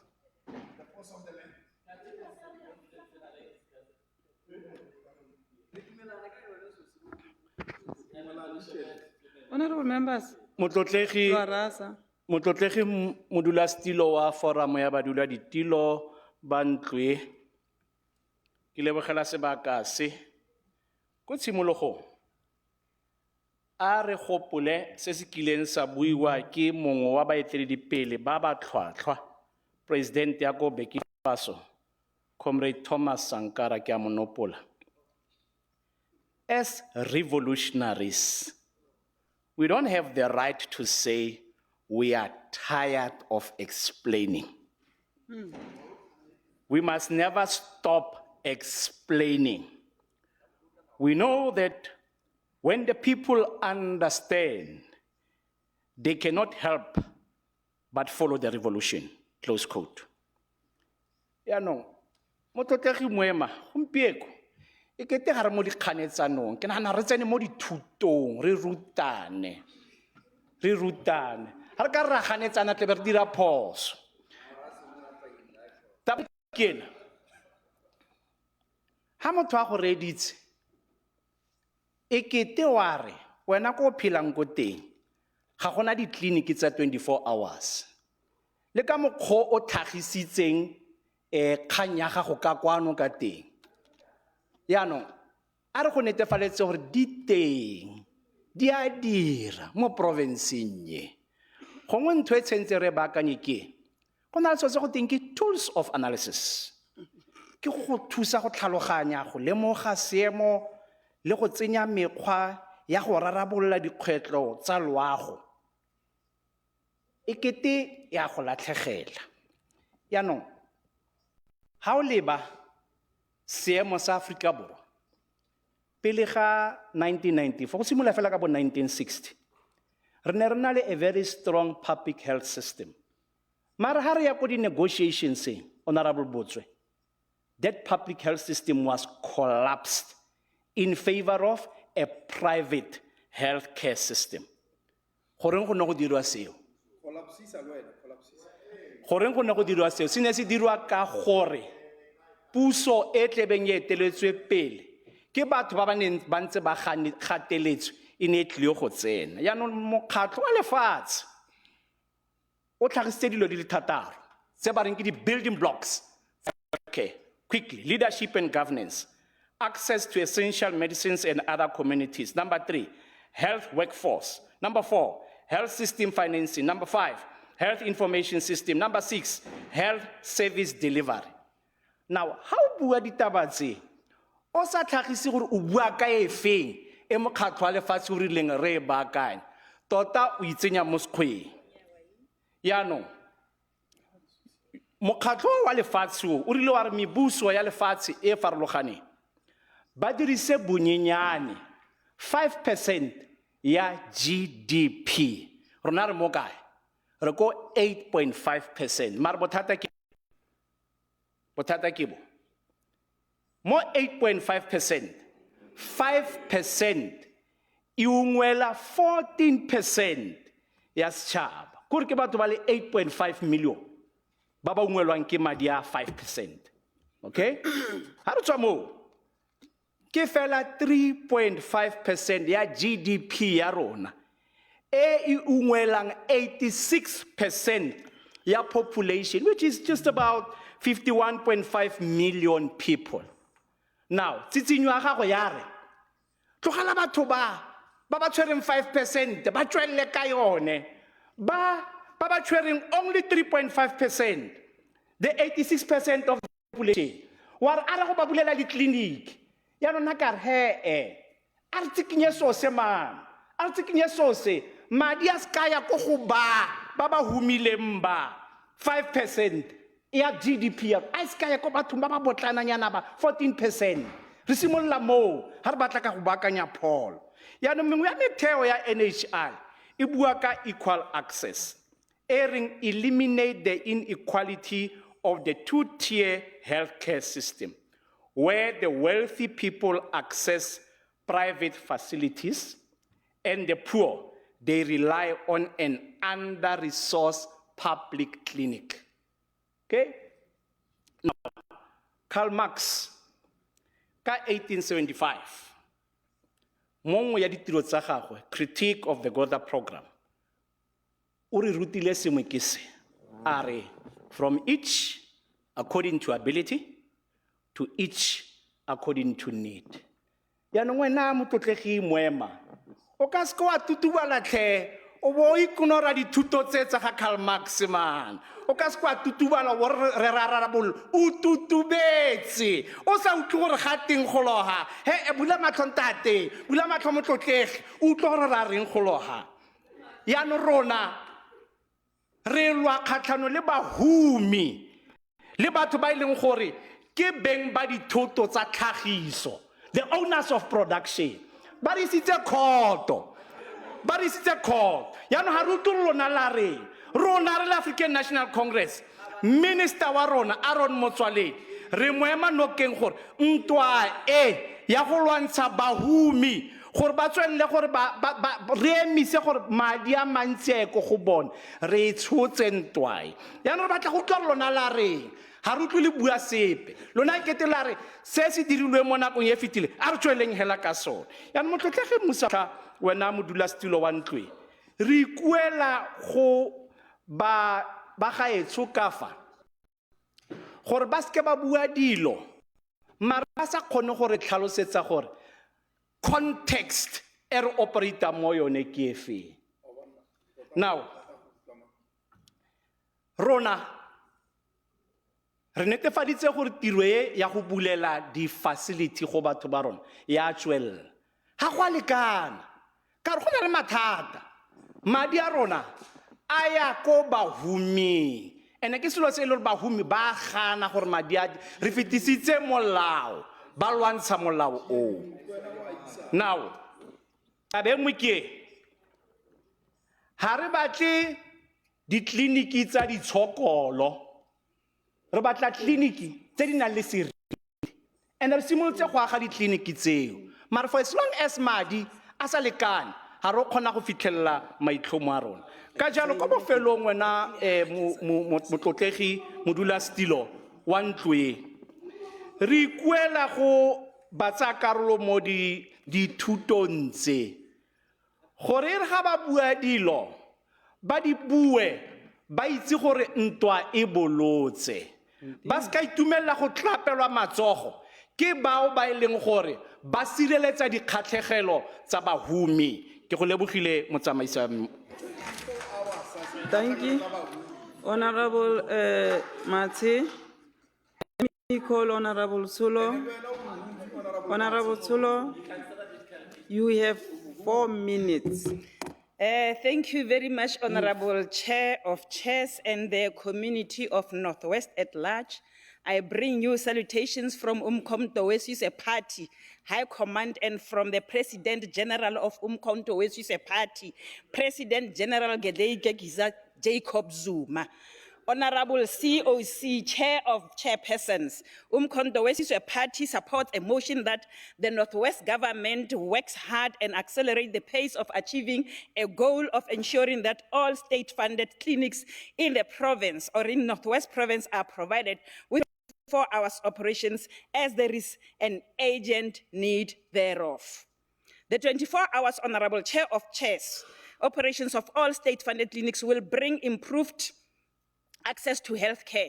As Wesizwe Party, we believe that the 24-hour clinics operations can provide critical primary healthcare services at any time, which is essential for the well-being of our citizens within this particular province.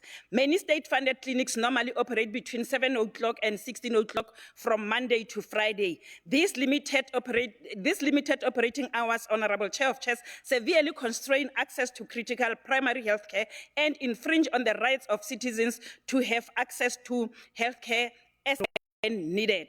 Illness does not keep to office hours. People get ill at night and need medical care, Honorable Chair of Chairs. If a clinic is open, they will be able to consult with the clinic after hours. The 24 hours operation will increase access to health facilities to the working population, majority of which they are busy or committed during the day. This will reduce asking permission from employers without asking permission from employers, as well as sick notes. The 24-hour clinic operation, Honorable Chair of Chairs, will mean that citizens will be able to access healthcare services at a more convenient time for themselves. For instance, an average person who works in a shopping center as a cashier, a cleaner, or security depends on the public healthcare system and not expensive private health providers. If their closest clinic closes at 4 p.m. They choose to go to outpatient facilities at hospitals because of limited cash. There are certain types of services that could or should be available on an ongoing basis, Honorable Chair of Chairs, even at night, like maternity services in clinics. Unlike our poor community members from poverty-stricken families where they are unable even to pay for motorists nor vehicles to ferry them to hospitals, this carries, or it is a burden for our own communities around this particular province. If your nearest clinics, Honorable Chair of Chairs, does not operate at night, then communities are compelled to travel long distances at night to hospitals. Many hospitals become overburdened because they have to provide care for ill patients in wards, deal with medical emergencies and serious accidents. The 24-hour clinic operation will alleviate overburdens borne by state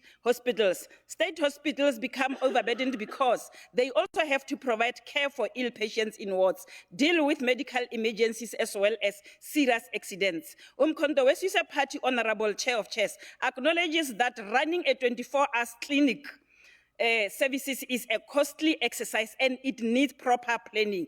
The clinics would need to be properly staffed to ensure that health professionals get the necessary breaks. Given the high crime rates, there is a need to provide clinics within a 24-hour security services. At night, security should not guard clinics with batons given the reported crimes. The 24-hour clinic operations will also need administration on board to be fully effective. Whilst acknowledging that planning is essential, it does not mean that the planning should take decades, more than 32 years. We are still talking about planning for these particular clinics to open 24 hours. Honorable Chair of Chairs, in conclusion, during the recent public hearings on health conducted by the National Council of Provinces, the NCOP, the Taking Parliament to the People program in Dr. Kenneth Kaunda district, residents of this particular province of Northwest expressed a very serious unhappiness about health clinics operating hours, saying they would like them to be open 24 hours rather than only during the day as they are now opening. Other concerns included shortages of medicine and ambulances, poor filing systems, inadequately resourced security guards and filthy clinics. Citizens appeal to government extend to clinics operating times to 24 hours. Citizens of the Northwest Province, Honorable Chair of Chairs, cannot wait for the delayed rollout of the National Health Insurance Act while many people already struggling to access health care. They are not going to be sick in 2013, but now and Your very time is up. soon.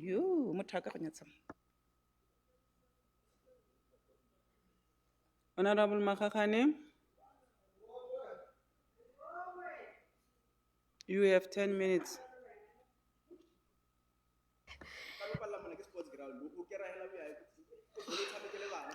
Honorable Chair of Chairs, Tebogo Modise, Deputy Speaker Mokone Maine, members of the Provincial Legislature, members of EXCO, distinguished guests, ladies and gentlemen, Baagi ba Bokone Bophirima, and also the members of the media. Honorable Chair of Chairs, our revolution is not a public speaking tournament. Our revolution is not a battle of fine phrases. Our revolution is not simply for spouting slogans that are no more than signals used by manipulators trying to use them as catchwords or as code words, as a foil of their own display. Our revolution is and should continue to be a collective effort of revolutionaries to transform reality, to improve the concrete situation of the masses of our country. These are the words of Thomas Sankara. Chair of Chairs, let us deal with the reality and not grandstanding slogans, driven by the ideal social services access model championed in the ANC manifesto. Our vision is clear. Healthcare must be physically and equitably accessible to all. True access to healthcare requires looking beyond a clinic walls to the surrounding ecosystem. A clinic cannot function effectively in isolation from other public services. And we do agree, Honorable Tolo, we do agree that we cannot work as a clinic and isolate it. It is part of the public services, and it has to be comprehensive. So let me contextualize this debate within the painful lived experiences, lived realities of the Northwest Province. The sobering statistics is that the majority of our population in the Northwest, the majority being 65% of the population in the Northwest, do not have access to medical aid. We are a working class plus a rural province. We must speak directly about the working poor, employed individuals who are necessarily locked out of the healthcare entirely. And Honorable Tolo, we do know that that cashier, that taxi owner, that taxi driver, they are working poor, employed individuals. And therefore, I would like us to take a moment to think of the working long hours of a mother at ShopRite who finishes her shift late, catches a taxi, returns to a village long after the local clinic doors are locked. Think of that taxi driver who's on the road at the crack of dawn and only comes home at night. Where must they actually go when they are ill? Under the current limitations, they are forced to wait for an ailment to turn into a life-threatening emergency. These are the concrete situations of our masses that we, as legislators, are called to transform. Currently, all CHCs operate for 24 hours in the province, beyond the clinics that are working, that were mentioned by Honorable Tlhapi earlier on. And CHCs, by their nature and in terms of policy, must be within 14 kilometers from a primary healthcare facility, being a clinic, which then usually operates for 12 hours. And they must also be 14 kilometers away from a hospital. That's the ideal. It is not across, but in most cases, it is 14 kilometers that is being kept. CIC offer that critical bridge between clinics that only operate during the day and hospitals that are usually far to reach in emergency cases. And Honorable Moema, in Tlakameng, we have a CHC that operates 24 hours. But let us be completely honest about what it takes to scale this model up to ordinary clinics so that our ShopRite worker and taxi drivers are included into the public health services. And we should not act as if transitioning into a 24-hour facility is just a simple turning of a key. Honorable Moema, it is more complex than that. It requires major infrastructure upgrades and comprehensive remapping of our social services and amenities. A 24-hour clinic cannot survive without a fully integrated support network. I think other colleagues have actually alluded to this fact. And it is also important that as we call for the urgent need for all state clinics in the Northwest to operate 24 hours, we must not use this as a weapon to diminish the work that has been done already. And that the work that is what is being done is supposed to be our guiding tool towards achieving our goals, to have a health sector that provides quality, free, inclusive, and universal health coverage for all the people in the province. In March this year, we saw the reality starkly exposed recently when the department moved with speed to have the old Dinokana clinic operate 24/7, following a tragic closure of the Dinokana CHC due to a biological agent attack on our nurses. Because the ordinary clinic in Dinokana is structurally never designed to operate 24/7. The facility simply could not cope with the patient volumes despite having adequate shift staff. Maternity deliveries had to be rushed to Burisi Hospital due to the lack of space, and auxiliary services had to be crammed into mobile units, which are found at the Dinokana CHC. This is some of the concrete reality that Thomas Sankara spoke of.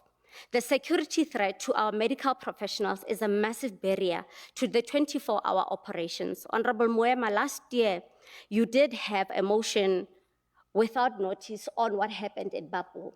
And we must not take this for granted, where a nurse was attacked while working at night by our residents. And we also know that this is actually exacerbated by alcoholics, drug users who have in the past attacked nurses and security personnel at work. This is further complicated by the unique dynamics of mining towns, which bring rapid population influxes and specific social ills that outstretch our local grids. A visit to a Makazenzile clinic in Kuma provides a sobering reality check on these unfortunate volatile circumstances. Honorable Chair of Chairs, our efforts to expand these services face severe internal and external fiscal constraints. National budget cuts and historical provincial accruals, which are a standing item in the Portfolio Committee of Health and Social Services, have damaging implications on the number of nurses, security personnel, and doctors we can hire to safely run day and night shifts rotations. Without adequate staffing, as our colleague said earlier, we risk extreme medical burnouts and costly medical negligence claims that squeeze out already overstretched budgets. Medical claims are a challenge in our province and in our country. Furthermore, our infrastructure development continues to be aggressively sabotaged by criminal construction mafia, stalling the vital upgrades required to meet the stringent standards of the National Health Amendment Act. Makazenzile is one of those examples where these criminal networks have delayed upgrades. How then do we overcome these financial deficits to include our working class citizens? We do go through aggressive financial restructuring, prioritizing triple Ps to secure clinic infrastructure and optimizing our current allocations to fund permanent night shift personnel. But more fundamentally, our permanent solution lies in the structural legislative reforms. The implementation of the National Health Insurance remains our definitive framework to balance these economic inequalities. However, we must address the legal realities of today. Following the May 19, 2026 constitutional ruling, which confirmed the invalidity of the Certificate of Need provisions and the ongoing legal process of the Act's proclamation, our path forward requires meticulous and alternative preparation. The opposition wants to use these court rulings to declare the NHI dead and maintain a status quo that favors the wealthy in Camps Bay. The challenge on the NHI was brought forth by the Premier of the Western Cape. And unfortunately, they are wrong. The legal cost only calls for us to accelerate our system readiness. Furthermore, we must look closely at the implications of the court's decision. The Certificate of Need was designed to distribute medical resources equitably. Without it, we face the distinct danger of further disadvantaging our rural communities there in Tlakhameng, there in Gamutibi, in Apamaja Khor, already battled to attract and retain doctors due to geographic remoteness. Private practitioners would naturally cluster in wealthy urban centers, leaving rural Northwest communities stranded. The ruling heavily underscores why the state must focus on upgrading our public health facilities right now. If the private sector cannot be legally incentivized to move to remote areas, our public clinics must become world-class to fill the vacuum.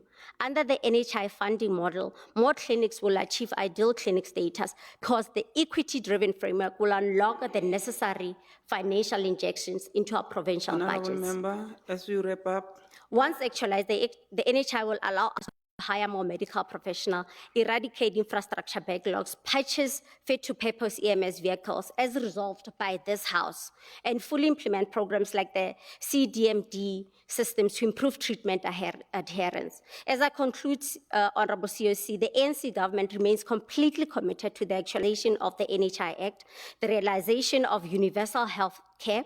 We will not use this House for public speaking tournaments or empty complaints or populist demands.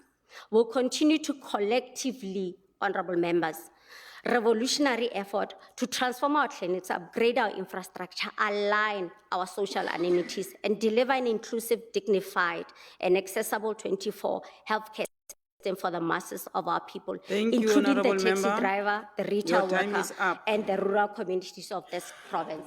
I thank you. Honourable Moema, come and close the debate. Moema.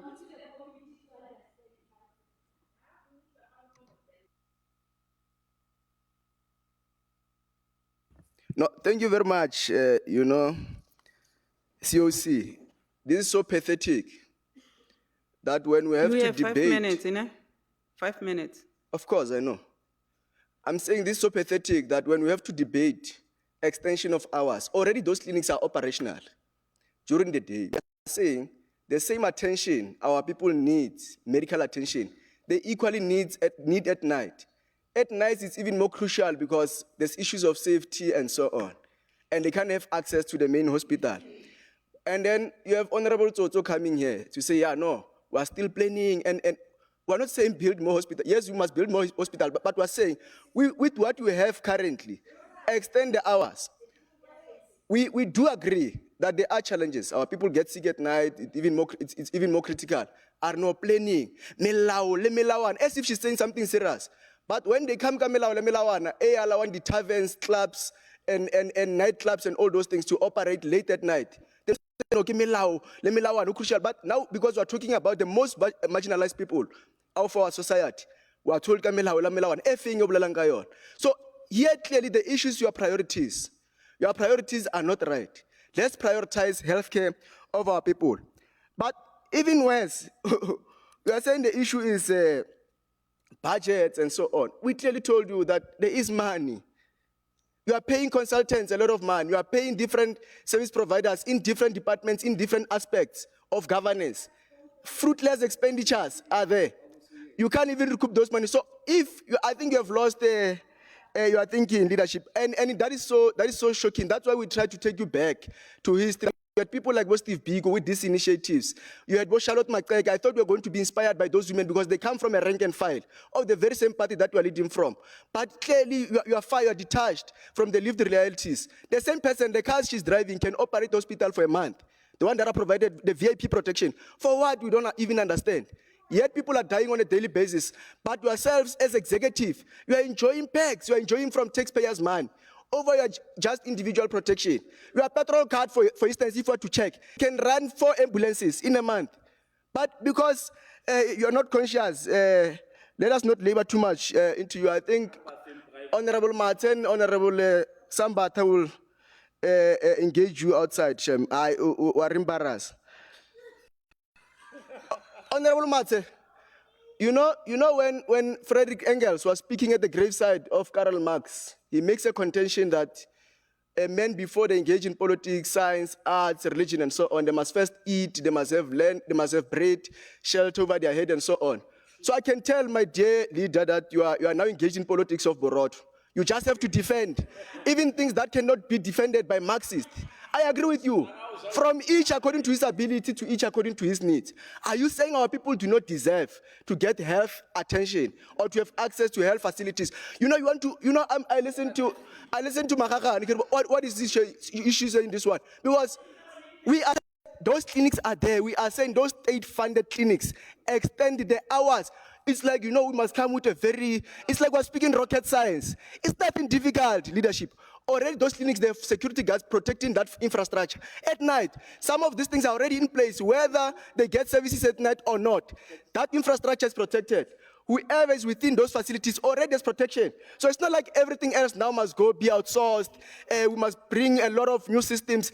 All we are saying is just a lot of English and concepts that are not going to take our people anywhere.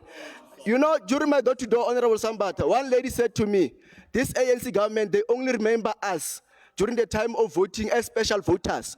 But when they have to remember us as people with special needs, they don't do so.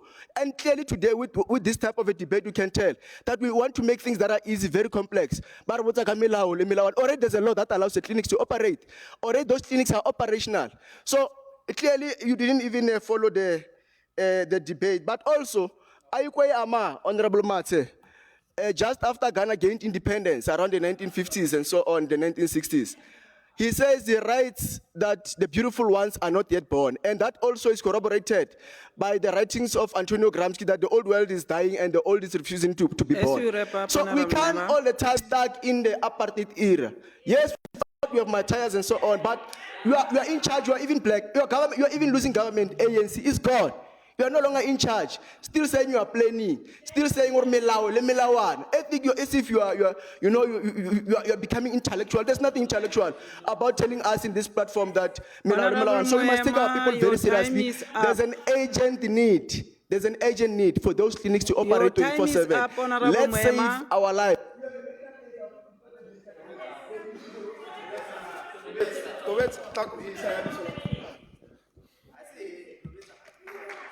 Thank you, Honourable Member. Speak here, allow enough time when it's us. Thank you very much, Honourable Members. This concludes the business of today. The sitting is adjourned until the 23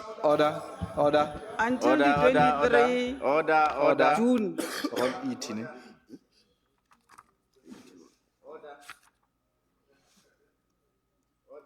Okay. If you recognize, can I speak? Okay.